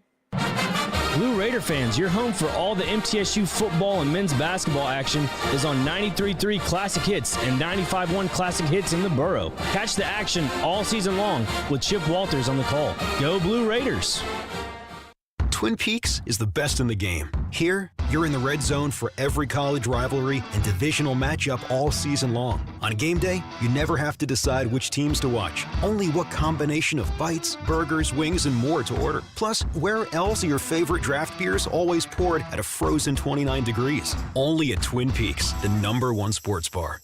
Stick around after the sun sets. Twin Peaks is open really late. Wind down with bourbon and late night bites. Only at Twin Peaks. Get ready to dig into the future of construction. Look no further than Parman Tractor and Equipment. They've got the power and precision you need with link belt excavators, where red means go. Whether you're looking to rent or buy, link belt excavators are known for reliability and performance. When you see that red and gray machine on the job site, you know it's time to get things done. Parman Tractor's team offers unparalleled service. Visit parmantractor.com and get in the dirt with employee owners of Parman, where red means go. Don't miss out on totally outrageous customer service. It's electric in Smashville. The International Brotherhood of Electrical Workers Local 429 has a new path to a dignified career. Local 429 is accepting applications for the highest skilled electricians and linemen and is providing the best training in Middle Tennessee. They are the International Brotherhood of Electrical Workers Local 429. Call them at 615-889-4429 or go online to ibew429.org. IBEW Local 429, your proud seventh man since the beginning. Go Preds! Whatever your destination in life, you can get there easier with a checking account from F&M Bank. At F&M, our checking accounts give you the tools you need to manage your money well, like our smart free checking account that's actually free, because sometimes the basics are more than enough. Making lives better by making banking easier. Come see us at one of our branches or online at myfmbank.com. F&M Bank. Banking made easy. On purpose. Member FDIC. O'Reilly Auto Parts' new Brake Best Select Pro brand raises the bar for the best aftermarket domestic brake pads and rotors available. For vehicle-specific friction formulations, Quiet-Tech noise-canceling shims, and stainless steel hardware, choose Brake Best Select Pro. Professional-grade brakes from the professional parts people at O'Reilly Auto Parts. O'Reilly Auto Parts. Insightful discussion. When we talk about the person that these players are. 3 goals scored in the first 5 minutes. He wants to be the starter, day one. Mixed with spirited debate. Okay, but Derek, let's Professor Derek. They are Caroline, Willie, and D-Mace. With Caroline Fenton, Willie Donick, and former NFL wide receiver Derek Mason. We got the whole thing covered. We got it all covered. Here. Weekdays at 11 on 102.5 and 106.3 The Game and the Game Nashville app. You're listening to Stillman and Company on 102.5 and 106.3 The Game and the Game Nashville app. And the Tennessee fans were cheering on their trip here to Tuscaloosa in the first half with a 20-7 lead, but 27 Alabama points later. And this one's going to be in the books after this throw and catch. And that'll do it. Alabama gets revenge from a year ago in Knoxville at home with a resounding second half victory, 34-20. Again, you beat Nick Saban once. It's almost impossible to do it 2 times in a row. Josh Heupel unable to, as so many before him, has had the same result. There you go. That was Saturday. We have not touched on this yet. Trevor's with us, presented by Houston Clinic Orthopedics, when experience matters, and by Twin Peaks, home of wall-to-wall sports and 29-degree beer. Trevor, I want to start with kind of my big take. In the first half, I thought Tennessee was going to run away with this thing. I thought Alabama was terrible. I thought they were terrible in the first half. I thought watching the game in the first half, they were a terrible team. In the second half, Tennessee couldn't do anything. Alabama did everything. 2 plays for a touchdown. Do you give Alabama more credit for what they did at halftime, or are you more disappointed with how Tennessee responded? Yes, and yes. Alabama came out at halftime and just turned up the volume. That's essentially what they did. But the thing that stood out to me was in the first quarter. Tennessee went down and scored a touchdown. They go up 7-0. Then they go 3 and out. And then they had 2 opportunities down in the red zone, deep into the red zone inside the 10, I believe. Mm-hmm. And on 3rd down on the first one, there was a receiver open in the left side of the end zone. I mean, as open as you get in the SEC down there. He was plenty open enough. And Joe Milton missed him, quarterback. So they kicked a field goal. Then they're up now 10-0. The next series, they got the ball. They were down in the same area, and there was a receiver on a vertical seam route, kind of very short, because, again, I think they were inside the 10. That was open in the end zone, and Joe Milton missed them. They kicked another field goal. Now they're up 13-0. And I just shook my head at that because they should have been up 21-0 there. And as you know, Jason, with all your experience, football games go in flows, right? And when it's flowing your way, you need to take advantage of it because the other side is going to rise up and have their moment as well. And if they take advantage of their moment and you don't take advantage of yours, you got a problem. And as soon as that happened, I just shook my head. It's still the first quarter, and I'm thinking Tennessee's going to lose this game because of those 2 missed throws. Trevor, what do you make about people that think that, here on the Titans, people want to see Will Levis, and at Tennessee, they want to see Nico Amaleava, the $8 million NIL quarterback that they have behind Joe Milton. I vote that whatever Heupel wants to do, I think he gets credit as a quarterback guru to be able to tell you if he doesn't think the kid's ready, he's not ready. But what do you think about the people that are calling to see the backup quarterback, the young guy, get some reps, or do you trust Heupel's judgment with him? I wouldn't mind seeing him get some reps. I don't know that he should be thrown in there yet if he's not ready to go. And ready to go for the Tennessee Volunteers means a couple of things. One of them is that he needs to be able to run the offense and know what to do, right? But the second thing is he needs to do it fast. And this is part of the problem with Joe Milton in his career as a Volunteer. Last year, he lost the job, or when he lost the job to Hendon Hooker, it was in part because he wasn't running the offense fast enough. So the tempo wasn't really an advantage for the Tennessee offense. Hooker goes in there, and all of a sudden he's running that thing with speed and crispness and tempo. And I mean, when they beat Alabama last year, I mean, it was tremendous fun to watch that game. There was one play where they ran a play, and then literally 11 seconds later, they snapped the ball for the next play. At that moment, there was Alabama corner on the right side over the widest receiver who had his back to the receiver, faced the other way so he could see what the call was from his coaching staff. And when the ball was snapped, he was startled, turned around, and by then it was too late. The receiver went right by him for a touchdown catch, right? Tempo is important in this offense. Well, Joe Milton wasn't able to run that tempo.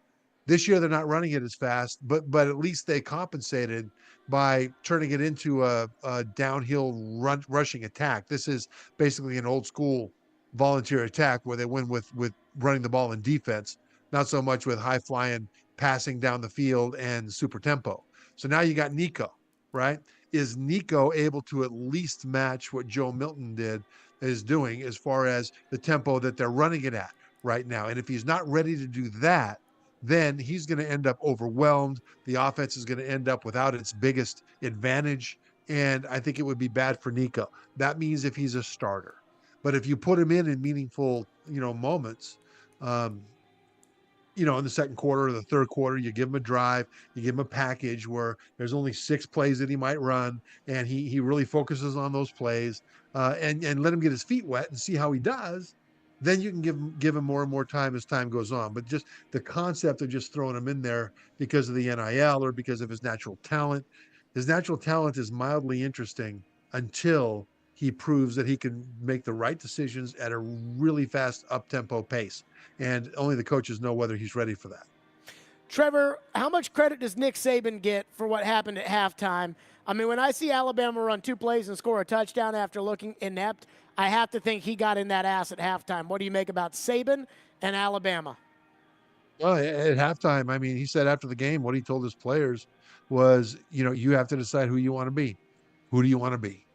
And the players got the message. The message was, do you want to be a great Alabama player who, built a great Alabama season, or do you want to be that guy who just stepped in on other people's glory and lost it for a year? Do you want to be that guy? Because you're not going to be on the field if you're that guy.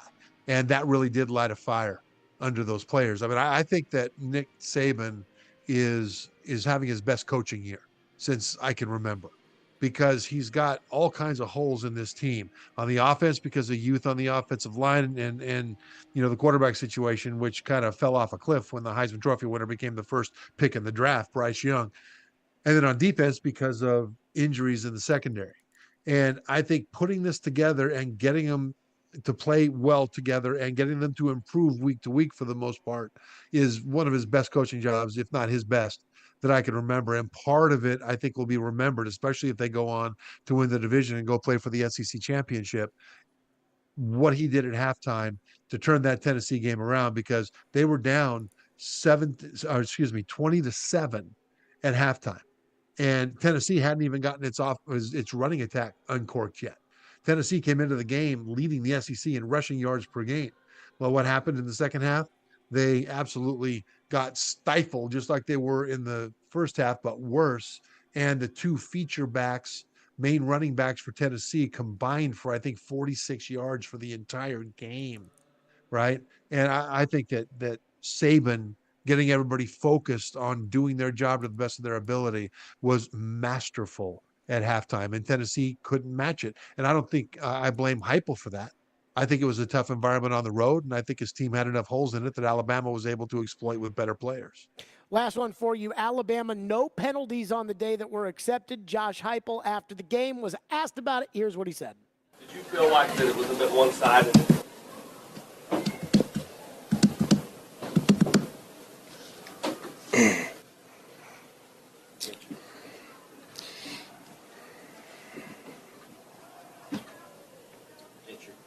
Next question. Yeah. Was that long enough silence? Yep. Trevor, I didn't like the complaining. I didn't think the referees affected the game like that. Your thoughts?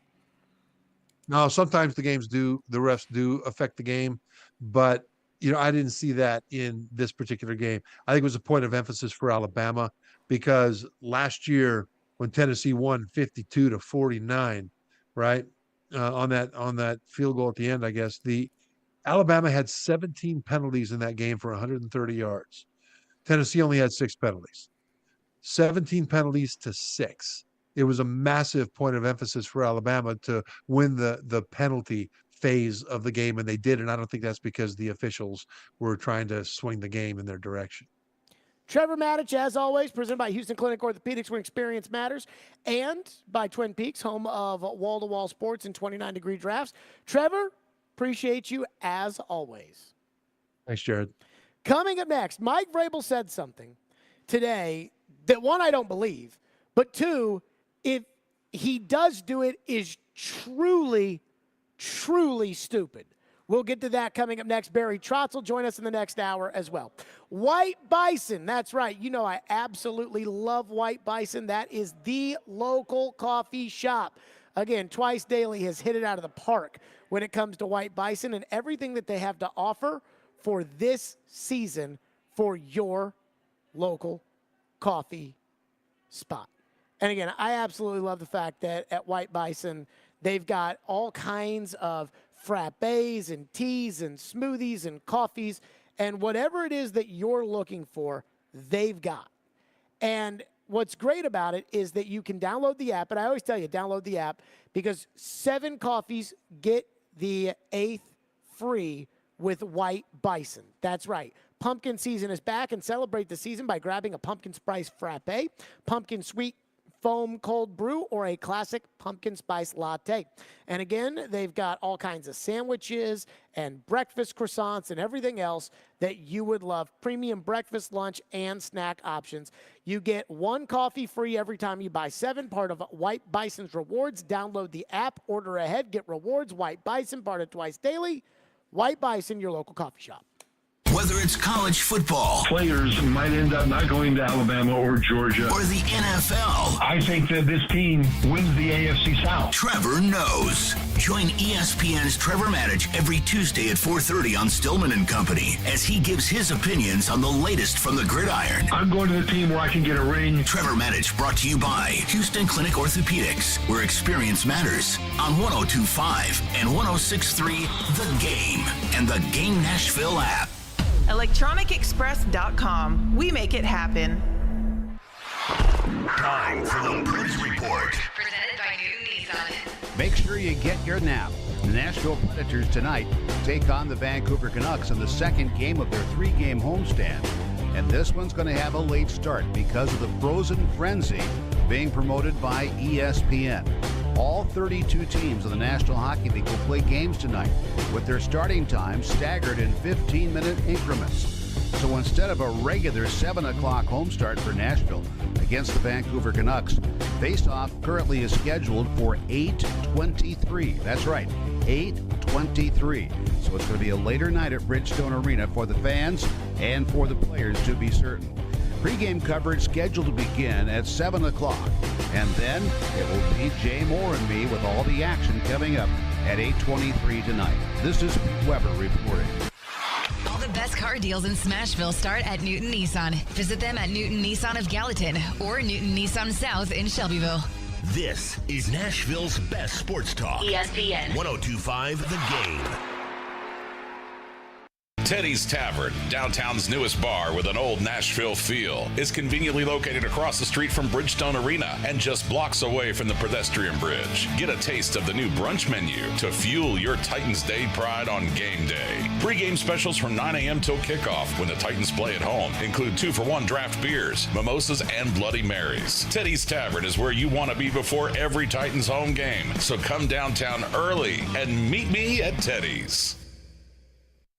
Have you seen the selection of luxury pre-owned Rolex watches they now have at Genesis Diamonds? If not, prepare to be amazed. If people really know the watch world, they come in and they're in shock. They're like, I cannot believe you have this selection here. They're able to see them, touch them, feel them. Meet Genesis watch expert Charlie Rivers, who says over the past few years, Genesis buyers have scoured the world to build a collection of luxury pre-owned Rolexes, including all the hard-to-find models. Daytonas, Pandas, Sky Dwellers, a huge selection of Submariners, Hulks, Kermits, anything that you could ever possibly want. We have every luxury pre-owned Rolex that we have here. We ensure that it's in pristine condition. So come in today and find the timepiece of your dreams at Genesis. Or if you already own a Rolex and are looking to trade for a different model or even sell it, Genesis can help you get top dollar. If you have a Rolex, definitely bring it in. I would love to see it and do a complimentary evaluation on it and see what we can do for you. Genesis Diamonds, now with one of the largest selections of luxury pre-owned Rolexes in America. Green Hills and Cool Springs.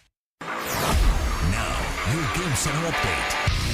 The Tennessee Titans were back at practice this week as they get ready to host the Atlanta Falcons this weekend. The big news around the team was the trading of All-Pro safety Kevin Byard to the Philadelphia Eagles yesterday. Head coach Mike Vrabel addressed the trade earlier today. Trying to ultimately do what we think is in the best interest of the football team. Not one person is going to replace Kevin. We know that. Excited to add Terrell. Excited to take a look at, Elijah and some of the pieces that we have there. These things aren't easy. And we're trying to look at what draft capital we have and try to come up with a solution for it. Wide receiver Traylon Burks is expected to return to practice this week. Vrabel said offensive lineman Nicholas Petit-Frere will remain the first-team left tackle. Quarterback Ryan Tannehill will not practice after leaving the Baltimore game with an ankle injury. Titans versus Falcons is set for a noon kickoff on Sunday. The Nashville Predators are back home tonight against the Vancouver Canucks. Tonight is the Frozen Frenzy in the NHL with all 32 teams in action, which means a later start tonight. Pre-game gets underway at 7 with puck drop set for shortly after 8:15. And it's a Game 7 in the NLCS between the Phillies and D-backs. Here coverage starting at 6:30 on 94.9 The Fan. From the Game Nashville studios, this is Ian Safar. Live from the Hiller Plumbing, Heating, Cooling, and Electrical Studios. WPRT FM Pegram, WPUC HD2 Laverne. Ross Chastain will be first to finish in the Ally 500 at Nashville Super Speedway. Nashville's exclusive home for NASCAR. 102.5 and 106.3. Checkered flag is in the air. Man, this is a win in the cup race. The Game. A Cromwell media station. Where you have a voice. He had a competent coaching staff. You just play terrible and you keep playing. And we have strong opinions. What a whiny freaking crybaby response. This is Stillman and Company with Jared Stillman on Nashville's best sports talk, 102.5 and 106.3 The Game and the Game Nashville app. Stillman and Company, 102.5, 106.3 The Game, streaming live on Twitter, Twitch, YouTube, and Facebook live from the Hiller Plumbing, Heating, Cooling, and Electrical Studios. Predators General Manager Barry Trotz will join us later this hour, which we are very excited about. They got a meeting today, so it may push some times around here. But today, the big talk was about the Titans quitting on the season, which even though they said they're not, they are. They said today they're not quitting on the season, and they did all of that.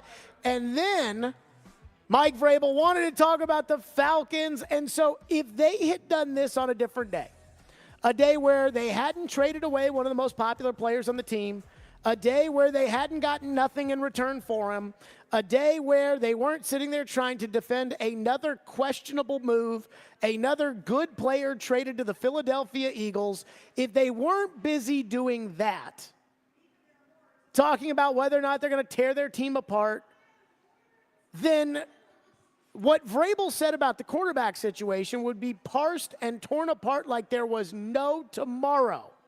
And so far, it hasn't even made the show. So Ryan Tannehill has the ankle injury. I don't know about you, Ian, but I think Ryan Tannehill's out. I would agree with that. Okay, so we're operating under the assumption that Tannehill is out. So let's say Tannehill's out. That means that either Levis, who is young and we don't know about, or Willis, who freaking stinks, is going to be at quarterback against the Falcons on Sunday.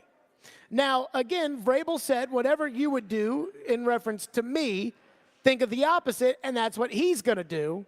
And so that's how I guess you end up with all this incompetence with Aaron Brewer as your starting center or, Peter Skoronski playing guard instead of tackle. But this may set the bar if Mike Vrabel actually does this. Asked about the quarterback position, who's going to play on Sunday, here's what Vrabel said. Both quarterbacks can play. We'll go in a decision on which guy will start. See what the game plan looks like. First of all, see where Ryan's at, and then, talk about, what we may want to do, throughout the course of the game. Benefit of both guys, Mike? Are you trying just to get a look at both, or do you see benefit in playing both? Yeah, I don't. Until we know, Ryan's availability. I'm just telling you to. Ryan can't play. I'd expect both of them to play. What? Okay, hold on. Wait a minute. Did I hear that right? So if Ryan can't play, I need to expect both Malik Willis and Will Levis to play. Somebody help me out here. That is the stupidest thing that I have ever heard. Now, let me say this. I think Vrabel is lying. Like, I think he's not telling the truth. I think that he doesn't want to commit one way or the other because he doesn't want Atlanta to know who's going to start. Because I do think that, again, they're different quarterbacks. If Malik's the quarterback, Atlanta will prepare for a running quarterback. And if Levis is the quarterback, Atlanta will prepare for a quarterback who can throw a forward pass. But, so I'm going to assume Vrabel was not telling us the truth. But again, Ian, what did we learn from Vrabel today for me specifically? Go opposite. So he might actually be telling the truth. He might actually be thinking about playing both guys. I kind of think he is telling the truth. Holy crap! How stupid is that? He's going to play two quarterbacks? This is not the Little League World Series where every kid, including the fat kid, has to play.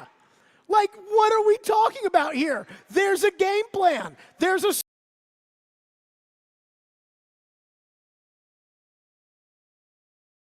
all right, you get a series and then you get a series. This isn't college football where the first game is against Scarbini State, and so we've got a quarterback battle and we can play you for the first half and then you for the second half. Have you noticed that when Ohio State does things like that when Youngstown State comes to town, they'll maneuver around the quarterbacks. When they're getting ready for Penn State, they'll know who the quarterback is. This is the NFL. No team just rotates quarterbacks in and out. It is not the running back position. It is not receiver. You pick a quarterback, and that's your quarterback. So, as I said, if we weren't trying to assess the rubble that is the Titans' 2023 season, if we weren't sitting here going through that, trying to figure out, are they really going to blow it up? Is it just a one-guy thing? Is Vrabel, is he in charge? Is Rand in charge? All the things that you have with bad teams, finger-pointing, players giving up, all those kind of discussions that we've had to have today. If we weren't doing that, this would be the lead topic. That your head coach got out there today, and he said he's thinking about playing both guys? And so I have to think he's lying. He's got to be lying, right? But then again, if I think Vrabel's lying, Ian, what's it mean? Means he's telling the truth. So he's going to play both quarterbacks. Holy freaking crap. And not only that, this idea of with a young quarterback, that if you're going to play both quarterbacks, don't you have to get them both starter reps? So let's say that there's 26 reps in a practice. This is the way we have an even number. 26 reps in a practice for the game plan. So you're going to give Will Levis 13 practice reps, and then you're going to put him out there? Doesn't Will Levis need every practice rep? He's never played in the NFL before. He got 30 snaps in one preseason game under his belt. You're going to put him out there in an NFL game with a first-team defense that just held Baker Mayfield to 13 points. Mike Evans and Chris Godwin and, good players. They just held them to 16 points. And you're going to give Will Levis half the reps? They'll have a package of plays for Will Levis and a package of plays for Malik Willis. That is so stupid. That is so stupid. Okay. So what, you're down 13-0 now. Can you run the same package? Malik, get out there. Oh, God. Yeah, that's why I want Malik trying to bring me back from down 2 scores. I mean, Malik down 11 points the other day. You might as well have been down 300. I mean, you got it. Vrabel. I could not today. When I heard that, I was so busy with the other stuff, with all the other bananas things he said, when I'm sitting here thinking, hold on, you're going to play both quarterbacks. He cannot be serious about that. Phone lines are driven by WilsonCountyHyundai.com. Tristan has been waiting and is up next on the quarterbacks. What's up, Tristan? Yes, I was wondering, why not start Will Levis and Malik Willis as wide receiver? Wasn't Malik Willis a receiver at Auburn? So he was not, but I honestly, at this point, you make a good point. Thank you for your call, Tristan. You make a good argument. I mean, if I'm going to play both quarterbacks, that means that either I'm trying to lose or I'm just going to do the stupidest thing possible every time. And playing Malik Willis at wide receiver is pretty stupid. So if that's the path that this organization is trying to go, I love the day, again, everyone makes of what Vrabel said to me during the press conference. Vrabel got out there early on when he talked about the Byard move, and he was like, I know there's a lot of people that are going to second guess, and then took it, pointed right at me, you. And all I could think of, I don't disagree that I second guess. There's no doubt. That's job. That is the backbone of sports talk radio, is second-guessing the coach, general manager, athletic director, whatever. But we do our fair share of first-guessing on this show, too. We do a lot of first-guessing. I am first-guessing if you play 2 quarterbacks on Sunday and it's those 2 quarterbacks, you will lose and you're an idiot. First guess, not a second guess. Oh, my God. And Ian's right. Ian's right. It makes so little sense that it's actually going to happen, because that's how this organization operates. It makes such little sense. 615-737-1025 on our phone line. Texter says, I think you may be understanding Vrabel wrong. He said, expect to see both, as in it could be either, plan for either quarterback. Ian, you buying that? I'm not. What was it now? I'm sorry. Texter said that he said expect to see both, as if we could see either quarterback. You'll see. No. That wasn't how I interpreted that. No, it was kind of anticipate seeing both quarterbacks. I don't think he would say that if both quarterbacks weren't going to get some type of run.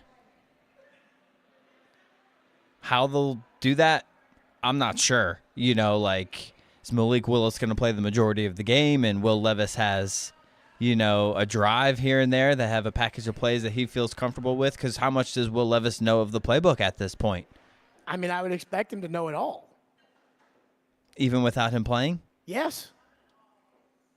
He's still there. He's still practicing. I expect him to know the plays.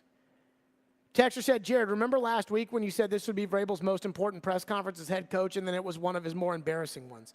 I didn't think today was that embarrassing. I didn't think it was perfect. 615-737-1025. Barry Trotz will join us later this hour, probably around 5:30 or so. So coming up next, boy, Vrabel was mad at me today. And I want to investigate what it was that pissed him off so bad. We'll discuss next. Stillman and Company, 102.5, 106.3 The Game. When you want all the... Going in and the score. Where's the score? He wrist one, they score.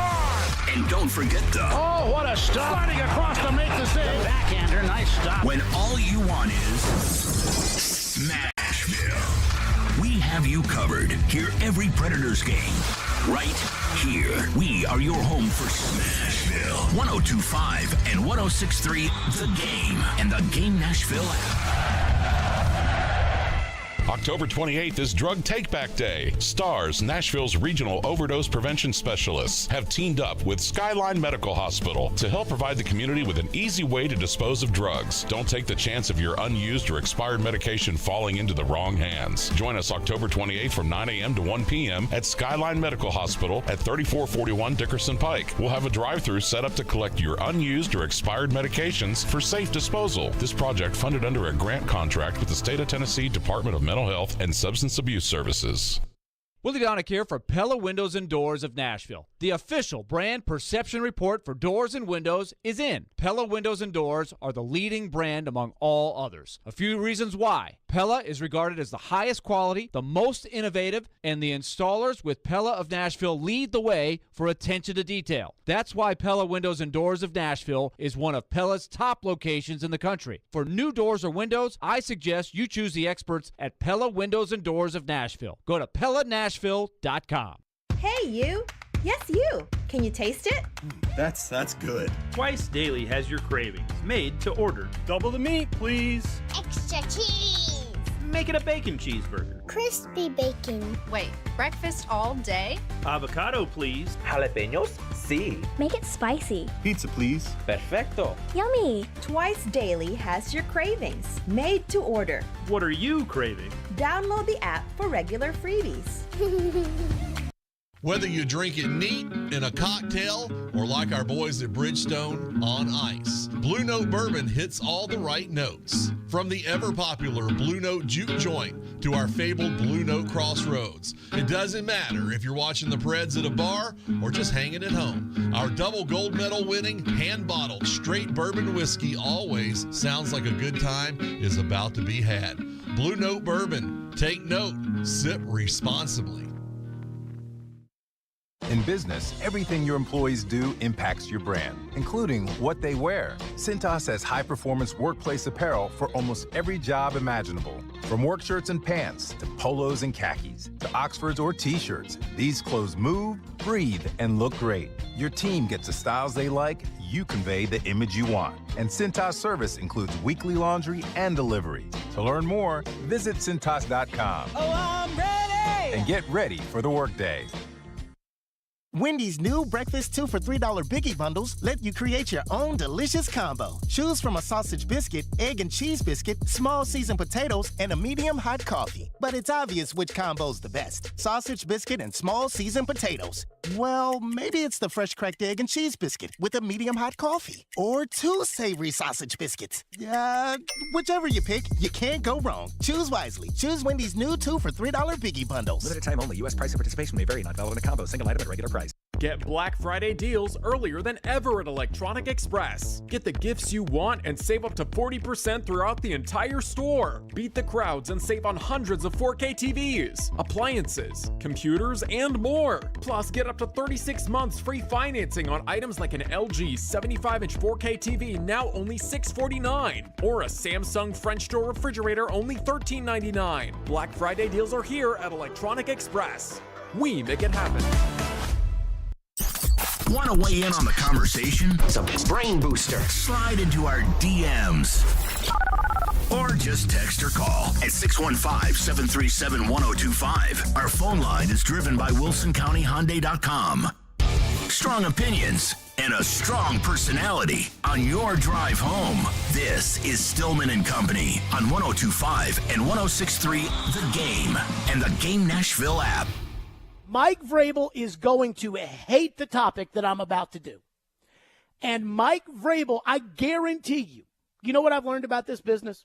People will always say things like, I don't listen, but I heard, or something like that. Bad news travels fast. So Mike Vrabel, I'm just going to put it like this. Mike Vrabel's going to hate the topic that we're about to do, but it's Mike Vrabel's fault. That's what the stupid teams do. I was so depressed because I'm like, I thought my owner was smarter than that. I thought my team was smarter than this.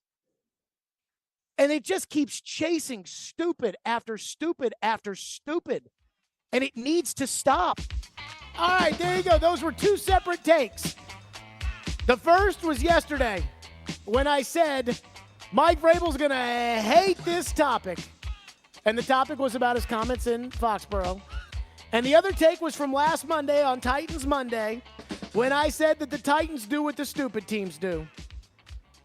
Vrabel today was not happy with me. In fact, Gentry asked him about his New England comments, which, again, we said yesterday, he's going to hate this topic. But, again, he's the one who went to Foxborough, and he's the one who said, hey, you all need to enjoy what you have here in Foxborough because I've been other places, and it's not like it. Here's what Vrabel said. Mike, you made a comment during all that that's kind of getting parsed here, talking about... Who's parsing it, Gentry? I'm parsing it. Well, then ask the question, Jared. What? Question? Who do you think did the...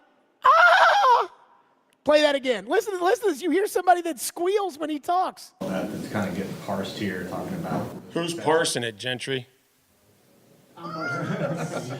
Who well, then ask the question, Jared. What? Question.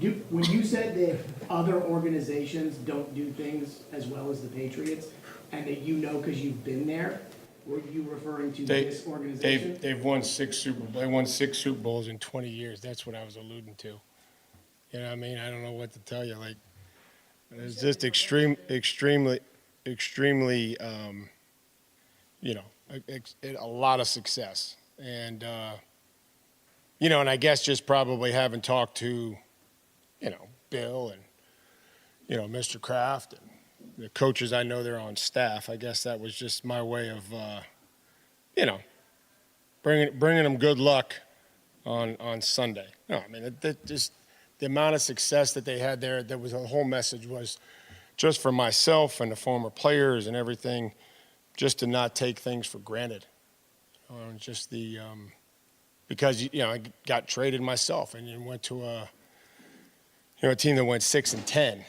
And it was like, where you're just trying to find ways to win other than knowing that you're going to win when you show up. It was my whole intent of saying that they've had it pretty good there for 20 years, and 6 Super Bowls and however many else they went to. Okay, so there was that big world salad. But then Vrabel did not stop, and he made it about me. That was it, Jared. So appreciate you. You'll never think like me, Jared. We're nothing alike. So smart or not smart? No, I'm not. I'm the dumbest person in here. I promise you. I guarantee you I'm the dumbest person in here. But we will never think alike in anything that we do. So if you ever want to think how I'm thinking, just think the opposite. think like a dude, think like an athlete, think like a grown man, and then you'll think how I'm thinking. On a lighter note, that wasn't light enough for you? All right, so I've pissed off Vrabel. So what do we think this is about? Do we think, and I've got 3 options now. The first is the parsing of the New England comments. Do we think that's it? 2 is calling them incompetent all last week. And we've had a third one that has been introduced into the discussion. Yesterday, I made a very big deal about this, and I told you guys you have to trust me because maybe there are some things out there that I know that maybe you don't know. And that I firmly believe this, regardless of the fact that football is a business, and I understand, aging player, and you get picks in return and money, and I get it. But just given perhaps what I know, I think that the Titans' decision to trade Kevin Byard right now is truly disgraceful. That it is up there on the level of just callousness of this organization with locking Steve McNair out of the facility, if not worse. And don't think about what you know. Just trust me on this. And maybe the fact that I dug in on that a little bit, maybe that would be what made Vrabel so mad. The idea of how truly disgraceful what they did yesterday was. And I still think it is truly that disgraceful. So, Ian, what do you think it is that pissed Vrabel off so bad? Do you think it is the disgracefulness of the trade? And not, again, it's not that Byard was a good Titan. It's not that, they got nothing in return for him. It's not that this isn't a business. It's not that they're giving up on the season. I think there's more to this that makes it a truly callous and disgraceful decision. Is it that? Is it that I called them incompetent? Or is it the Foxborough thing? I kind of lean towards the Foxborough and the parsing of the Vrabelese and, trying to translate and I don't want to say put words in his mouth, but kind of, try to translate what he's saying and kind of allude to what he's trying to talk about. I would lean more towards that and him, you kind of taking a shot at the team in the locker room. Me taking a shot at the team in the locker room? Well, you saying that, it's not that good here in Tennessee compared to New England and how he could see that as a shot towards, the culture of the team. Oh, I ain't talking about the culture of the team. I'm talking about the pocket of the owner. That's what I'm talking about. So that is a different discussion. One texter texted in and said, I'm pretty sure Vrabel pissed you off. Honestly, I mean, like, not really. You know, I actually thought about this when I go to all the different things that could have made Vrabel mad, and the fact that, you know how we talk about the difference between, hey, I'm telling you and I'm telling you? Well, like, I'm telling you that the way the Titans have treated Kevin Byard, given the circumstances, is truly despicable. That it is truly disgraceful.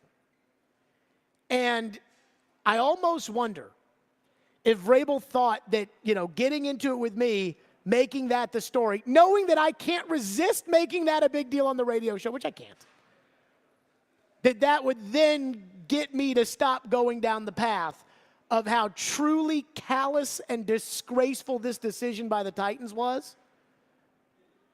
I wonder if that is what he was pushing. I honestly think that the Foxborough thing is the least of what he's mad about. I think it's the least what he's mad about. I mean, we went bananas after the Ravens game when he said, you know, we went bananas after the Ravens game about all these things the Titans have done over the years, the incompetence and everything else, and the special teams coach, and we kept playing that cut where, remember the last time Vrabel schooled you? Yeah, about Craig Aukerman, about how it's not Craig Aukerman's fault that they can't return punts, and then they sent Kyle Phillips back out there and it cost you the game last week. Yeah, I remember that too. So I think it's that. You know, constantly talking about how stupid it was to give Aaron Brewer $4.3 million. Why does Peter Skoronski not play left tackle? And it's like, I'm so smart. I'm such a good coach. You know, I'm a man. Do the opposite. I think that has more to do with it than what I said. Texter said, Jared, you're better than me because if he told me to think like a grown man, I'm going to 100% take that personal. I'm not worried about that. That tells me more about how you feel than it tells me about how you think about me. That does not bother me. Texter said, Jared is unpissed offable. I mean, I get pretty pissed off. But here's the thing, right? I learned this a long time ago. I really don't want to say what I'm about to say, but I'm going to say it. It's with somebody I either work with now or I used to work with, so it casts a very wide net here. But somebody I worked with didn't like me. And everybody was like, well, how do you feel about that? But I liked the person that didn't like me. And I was sitting there thinking to myself, I'm like, well, I understand why this person's mad at me or why this person doesn't like me, but I like them. So then I decided from that point on for the rest of my life, if I like somebody, their feelings about me is not going to change how I feel about them. So, like, if Vrabel's all mad at me because I find the way that the Titans handled Kevin Byard's current situation with the team to be just downright despicable, or I think they're incompetent for having a 270-pound guard, or I think when he gets up there, center, and that when he gets up there and he says things like, it's not as good everywhere, trust me, I've been there, to say, was that a shot at the Titans? Like, if he doesn't like me over that, that doesn't bother me. Like, that doesn't piss me off. You want to know what pisses me off? If he plays two quarterbacks on Sunday and is like, all right, Malik, you're going to get a series. Okay, Will, you're going to get a series. That drives me bananas because I'm tired of my football team stinking. So that bothers me. The other stuff doesn't bother me. The think like a grown man doesn't bother me. I'm a really good talk show host. I'm not worried about that. So I'm not unpissed offable. I just, when Vrabel goes full on, Michael Richard Vrabel, then I just am used to it. It doesn't bother me. You know why they call him Michael Richard Vrabel, Ian? Yes, I do. His friends have a nickname. His friends call him Dick. That's why. 615-737-1025 is the phone number. You know what's bad for me? You know these shows where they're like, Stillman and Company is recorded in front of a live studio audience. Right now, Max and Junie are sitting in front of me, and they're, like, laughing, and I think it eggs me on to, like, go further. It's really probably not good for me. Hiller Plumbing, Heating, Cooling, and Electrical. That's right. You know I love Hiller. They are fantastic. Hiller takes great care of my home, and they can do the exact same for you. In fact, maybe that's why I'm so peachy all the time, is because I have Hiller taking care of my wonderful abode. If you have some things around your home that you've been putting off fixing, like your regular HVAC maintenance or a clogged bathroom drain, Hiller has some big discounts this month. When the temperatures drop and you start using your heater for the first time, you do not want to be dealing with breakdowns and issues. And this month, Hiller is offering half off HVAC tune-ups, and Hiller is bringing back their $99 drain cleaning special. For just $99, Hiller will get you back up and running. These deals only last this month, so be sure to call now. Hiller's work is backed by the Happy You'll Be Your Services Free guarantee, and I know that because I use Hiller at my home. Hiller offers convenient, quick online booking, so select the appointment time that works for you, and boom, get an instant confirmation. Hiller Plumbing, Heating, Cooling, and Electrical, proud supporters, the Preds, the Vols, and Vandy. Hiller, call the Happy Face Truck today. All the big plays. And we are done. Vandy 24-21. All the big stories. I'm sure Vandy will be a much better team if Clark Lee is the coach. All in one place. We are Nashville's best sports talk. 102.5 and 106.3. What a stop by UC Sarah. Then he wouldn't end up on my team. Driving his way to victory lane. I think that's the right strategy. The Game and the Game Nashville app. To know what makes Genesis Diamonds so special, you have to understand its origin. Back when owner Boaz Ramon used to sell diamonds only to jewelry stores. I was selling to more than 700 jewelry stores. I didn't like what I saw. What he saw in retail stores was grossly inflated prices, limited selection, pricing games, and a sales process that put the customer at a disadvantage. And it motivated this wholesaler to start his own retail revolution. My passion was to build a place where the customer is going to be very informed. We're not going to hide any information from him. We're not gonna have to get diamonds from other people. We're not gonna mark up our prices to mark them down. So Genesis was born. No middleman markups, no commission salespeople, industry-leading warranties, 30 times the selection, a no-holds-barred diamond education that empowers the customer, and a refreshing, relaxed, no-pressure atmosphere. We created a place where the consumer is the king. Come and get the royal treatment today. Genesis Diamonds, Green Hills and Cool Springs. Want an inexperienced surgeon? Okay, nurse, I'm ready for the scalpel. How about an inexperienced airline pilot? Ladies and gentlemen, this is your captain, and I'm terrified. Experience matters, and we have it. Regal Realty Group is experienced to help you from contract to close. They know the area, understand financing, and have up-to-date property listings and comparisons. Oh, and lots of experience. Visit RegalRG.com. Hose and Belting Specialties in Murfreesboro is your local source for hydraulic, air, water, and chemical hoses, along with conveyor, timing, and metric belt needs. They stock metric fittings for both air and hydraulic applications. Hose and Belting Specialties stocks Parker hydraulic hoses and fittings, Goodyear Conti-Tech industrial hoses, and V-belts, just to name a few of their lines. For any of your industrial needs, call 615-895-HOSE. 615-895-HOSE.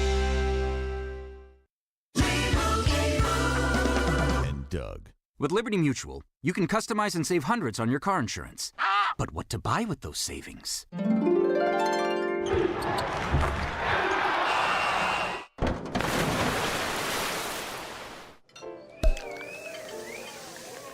Yep, I bought a sound effects machine. Only pay for what you need at LibertyMutual.com. Savings may vary. Underwritten by Liberty Mutual Insurance Company and affiliates. Excludes Massachusetts. Liberty, liberty, liberty, liberty. Are you always on the go? We've got you covered. Download the Game Nashville app from your app store and listen to us wherever you are. Robbie Stanley, Joe Rexroad. It's Chase McCabe. Caroline, Willie, D-Mays. Stillman and Company. We are Nashville's best sports talk. Good station. I listen to it all the time. 102.5 and 106.3 The Game and the Game Nashville app. Hey Nashville, it's Max Kellerman, and you're listening to Nashville's best sports talk, ESPN 102.5 The Game. As somebody who played this game putting yourself kind of in those shoes, how does the team view the move that was made yesterday as not kind of admitting from the front office that they're giving up on the season? Well, we'll never give up on anything. And we're going to prepare with the roster and the guys that we have on the active roster and the guys on the practice squad. We'll ask them to prepare as starters. I don't know. I'm not going to speak for the team. I'm going to try to coach them and try to get them ready to go. There you go. That was Vrabel today. By the way, the text line is blown up. Our phone lines are driven by WilsonCountyHyundai.com. The text line has blown up and has basically said that everybody thinks that it was Buck Rising who it was that I said if they don't like me and I like them, I still like them. Well, it's not Buck. Let me just make that clear for everybody, that of the people that I either worked with or will work with or have worked with or whatever that doesn't like me but I like them, just like I like Vrabel. Like, people don't understand this. Like, I think people have a hard time believing this. I like Mike Vrabel. He clearly probably doesn't like me, but that doesn't change my opinion of him. And I do think he's a good coach. I mean, I don't want him to be the general manager, but I do think he's a good coach. And so how he feels is not going to change his opinion of me or my opinion of him, if that makes any sense. Barry Trotz is going to join us momentarily. And I feel very, very good, by the way. I was a little nervous because the other day, I said to him when he was on the show, I said, Barry, I think that you guys are going to make the playoffs. And I guaranteed it, right? Like, I guaranteed it on the program that they're going to, did I guarantee it, Ian, that they're going to make the playoffs, or did I talk about guaranteeing it? You talked about it. Okay, so I didn't guarantee it. I guaranteed Alabama would beat Tennessee, by the way. How about that one? But so I talked about guaranteeing it. And then they went and got smoked by Edmonton. And then they, at that point, they're 1-3. And Adam Vingan's texting me, and he's like, aren't you glad you didn't guarantee it? And I'm like, no, I still think they'll make it. But then they went to New York, and they beat the Rangers, which I liked, because especially the way they did it by, beating them and having the game basically over by the time the football game came on. Because with the Thursday Night Football on Amazon, you have to log out of an app and log into an app to switch the channel, as opposed to if they're all on TV where you can only, just click, click, click, click, click. So I was very thankful that they beat New York before the football game, or right when the football game started, that they had basically ended that game so then I could watch the football game. And then I told you guys on Saturday that they were going to beat the crap out of that terrible Sharks team. And they went out there and they beat the crap out of that terrible Sharks team. And now they play now that gauntlet of the start of, oh my God, this start is so tough. Now that's over. And they're 3-3. And all I'm worried about, and all I care about, the only things that bother me, the only thing I care about is them being into the playoffs by U.S. Thanksgiving. Robbie Stanley just texted me and said, is Trotzy giving you the cold shoulder? So I was told that there was a meeting today. So normally we're supposed to meet with him at 5 o'clock. And so that was going to be pushed back. And then I was told that the next thing was going to be pushed back. And I was told the next thing was going to be pushed back. So it must be a very important meeting. But they say that he's on his way now and he's going to be joining us here. Should we ask him what was the meeting? Definitely. So we should ask him what the meeting was about? For sure. Okay. Then that's exactly what we'll do. Barry Trotz is here, and of course, he is joining us and is presented, as always, by Gary Force Acura here on the program. So I do have to say this because they told us today, Barry's going to be running behind, got a meeting, this, that, whatever it may be. Important meeting? Yeah. Usually when you meet with all the owners, it's an important meeting. Oh, that's what it – how'd that go? Did they think you're doing a good job, a bad job? I don't know. We'll see tonight. Well, I mean, I was just talking about the fact that last time you came on, I said, hey, you guys are going to make the playoffs. And I didn't want to say that, but I said it anyways. And then Edmonton beat you 6-1. And so then I felt everyone was telling me, oh, did you curse the team? Did you this? Did you that? But then you guys went to New York and beat New York played a really good game in New York. Yeah, we did. Then you beat a Sharks team that, quite frankly, you should beat. Yep. So now you're right at even, And now all I'm worried about is getting enough points so that you're in the playoffs by U.S. Thanksgiving, because the stats say the teams that are in the playoffs by U.S. Thanksgiving have a pretty good chance of ending up in the playoffs. How do you feel about your team right now? Well, I like the way we're playing. I think our weakest game actually was the last game against the Sharks. I thought our 5-on-5 game against Edmonton was good. I've stood behind the bench many times when you have the game where you're playing pretty well and just everything seems to end up in the back of your net. And then, I thought our response in New York was fantastic. It was very similar to the Seattle game where we were on point. We were skating, we were creating, and we were doing a lot of good things. So, like I said, we're in that process. Sometimes process doesn't get you the results that you want, but that process is there. I can see it in the analytics in the NHL. We're one of the highest offensive teams, not necessarily in goal scoring, but in analytics. Analytics is probability of scoring. Our probability is way higher than it has been in the past, and hopefully find the net a little bit more. And our special teams are starting to even out a little bit. Our power play is starting to get going. Our penalty kill is a work in progress. We've hit some top teams that are we're going to see one tonight. This is one of the best power plays in the National Hockey League. I think they're third, but they move the puck around. They're a really good power play. So hopefully we can stay out of the box tonight and play a 5-on-5 game. And I'll put our 5-on-5 game up against pretty well anybody in the league right now. Now, something you're going to learn about me is that normally when I predict something, the opposite happens. And so, for instance, when Peter was the coach here, he used to tell me I hope you pick against us. Yeah. And, today Mike Vrabel said to think the opposite of everything that I think and whatnot. But I say this because at New York, I was watching the power play, and the team just couldn't get anything going on the power play. And I text Bill Wickett, and I'm like, what's wrong with the power play? And then immediately pop two in there just like that. Do you feel like that's coming around? You've got the best power play coach probably in the NHL. Do you think that is getting where it needs to be? Yeah, I do. One of the things, a couple of the old habits on the power play is everything was generated from up top. There wasn't a whole lot of underneath plays with the power play in Nashville in the last couple of years. And I watch our power play. It attacks from up top. It's starting to attack from underneath. And when you're able to have that, then you end up spreading out the penalty killers. You get into some of those really ideal areas, and you make some of the penalty killers make some tough decisions. And when they make a poor decision, you capitalize on it. And that's having the ability to work underneath the puck and above the puck in terms of the power play. What do you make of Tommy Novak so far? We talked at the end of last year about guys that had played well in kind of a small sample size, knowing that, hey, can these guys be top 6 NHL players? And, Tommy Novak, it looks like he's answering the bell. Yeah, no, he is. I think Tommy is getting his whole game. Tommy's always, I think, very gifted in terms of seeing the ice, making plays.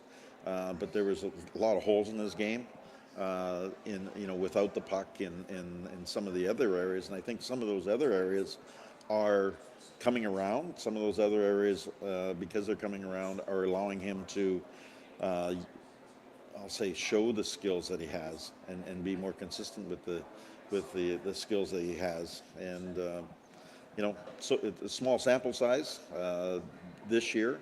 But we got to see him last year, and he had a terrific run. So hopefully he can have it this year, and that's part of the deal. We want our players to get better and be productive. We're talking about the good in Tommy Novak. Tomasino scratched. What do we make of that? Just a normal young player, still finding his way, finding his game, finding his spot on the team. I think it's I've gone through that with young players. Young players, they're looking at one side, the things that they do. I know him and Andrew spent a lot of time going over film, talking about things. I think it was an hour plus the other day. So I think Tomer's in a really good spot. Even though he's probably a little bit mad, he's probably a little bit mad at himself now that he gets to see the film a little bit, what's expected. And I think next time he gets in the lineup, I don't think he's going to give it up very easy. Is there, as a coach, is there kind of hey, this is what you are right now. This is what we want you to be for us right now. This isn't what we want you to be for us for forever, because we want you to be better than that. But right now, this is what we want you to be for us. This is what you need to be for us. And is that maybe something that he's going through? Yeah, absolutely. I mean, every player has what I call a separation skill. In Tomer's case, he's been a goal scorer, all that. But there's other components to finding complement skills to help your separation skill. And some of that is without the puck. Some of that is in some of those puck battles. Some of that is in some of the execution. Some of that is in wall play. There's just so many different things. We picked up Liam Foudy, who's got terrific speed. It's something that we don't have. He's by far the fastest skater we have. But there's other things that he needs to work on his game, or we wouldn't have got him on waivers. Our job is to sort of build the player up. He's got a new lease on life, new team. There's no perception, and we're trying to find those other skills that will complement what he does really well. And then when he gets a chance to catch up in terms of systematic play, that we're way different than the way Columbus is playing right now. Once he learns that a little bit and gets some practice time and gets a chance to jump in, just like Samuel did, maybe he'll be productive and he'll get a chance in the lineup. It's funny. That's exactly where I was going to go was, Fagemo comes in here, gets claimed off of waivers, scores in the preseason, takes a couple games, scratched, kind of working his way, one way or another, gets in there Saturday night, scores. I mean, I'm certainly no Barry Trotz, but I like the players who score. Yeah, me so too. what do we make of kind of that addition and where that fits in? Well, I think with Samuel, we drafted him for that. We said we're trying to build a top 9. I think traditionally teams have been built where you have top 2 lines, you got a checking line, and you've got a physical line. Well, we're trying to build a top 9 that we can, 1 through 9 can score at a decent level, and then have a identity line, if you will. That brings some different elements to the table. Still want them to score, but they may be a little bit more physical. They may be more the penalty killer versus the power play type guy. They may have a special skill being face-off specialists, those type of things, and build a well-rounded team that can play. They're not going to get pushed out of games because they were too small or were too light. Have too much soft skill, as I call it. In our lineup, I want to have what I call hard skill. I want to be able to play in every game against some of the top teams. If the game is played physical, we don't get pushed out of the game. If the game is played with high skill, we can keep up and we can compete with those teams. So that's what we're aiming for. Barry Trotz is with us. Do we have an update on Cody Glass? This was one where last year, Cody Glass, the team acquired him 2 years ago, and there was about Cody Glass, a good young player. Cody Glass, a good young player. And I'm like, if he was such a good young player, at some point, he'd be good. And Hal kind of pushed back on me a lot about Cody Glass. And then he started to come alive last year. And then I was impressed early in the season, especially that Tampa game. I thought he really stuck his nose in there. Do we have an update on him and how he's going to be? Yeah, he's probably 10 days, I would think, from now. Cody he's a young player, and you're right. I've had this discussion on the plane in New York with him. Actually, I said with Cody, you're a young player, but you're not that young player that can hide behind other players now. You're now a player that is a young player that is expected to do, carry his weight, be a little bit of a difference maker, have impact in the game night in and night out. So that's the process. Sometimes the process is not necessarily, all skill stuff and working on the ice. Some of the process is having conversations with what the expectations are for an individual. Liam Foudy came in here, and I said, you're probably not going to go right in the lineup. I'm just telling you that because you got to learn the way we play. We got to find what buttons to push with you in terms of how you're going to be effective with us. Your skill or your speed is undeniable, but where's your next skill? So let's find it. Let's work towards that, and let's see if we can build a career for you. Do you feel comfortable? One thing that I love about you is when we talk, you tell us about what the players are going through, and I don't think that in any of these you've ever thrown anybody under the bus, but it does feel like there's a level of transparency with you that I'm not used to with really any other coach, general manager, anything like that. What makes you so secure in being able to tell the fans, kind of how you feel about the team without it, for lack of a better term, hurting people's feelings? Well, I think I've always tried to be transparent with the player and our fans, and I have a hard time changing that, and I don't want to. I don't say anything bad about the players. It's good stuff. We want to talk Cody Glass or whatever. These are human beings, and they develop differently, and they're developing under different pressures as a general manager, watching, and I coach, and I watch them, struggle with trying to find their game, struggle with stuff off the ice. Just getting married sometimes can throw their game off. It's so many different pressures. You don't know the pressures that they're getting from home, how much they read social media. There's some bad stuff on social media. If you get hooked on social media and you're having a bad stretch and everybody's piling on, it's hard to get out of those stretches. Talk radio. Yeah, talk radio, everything. Absolutely. We're all part of it. What I say, I get it, and I think I've been hardened in this business from all the things I just said. But at the same time, I think when you're just you realize you want to be honest and straightforward with people and tell them the truth, and it's not in a vindictive way. It's trying to get better. I want everybody on our team to get better. I want you to get better. I got to be better because I'm just a rookie at this. Last one for you. Tonight's going to be a little bit of a later start, but I have been impressed with the crowds this season, early in the season, the first preseason game.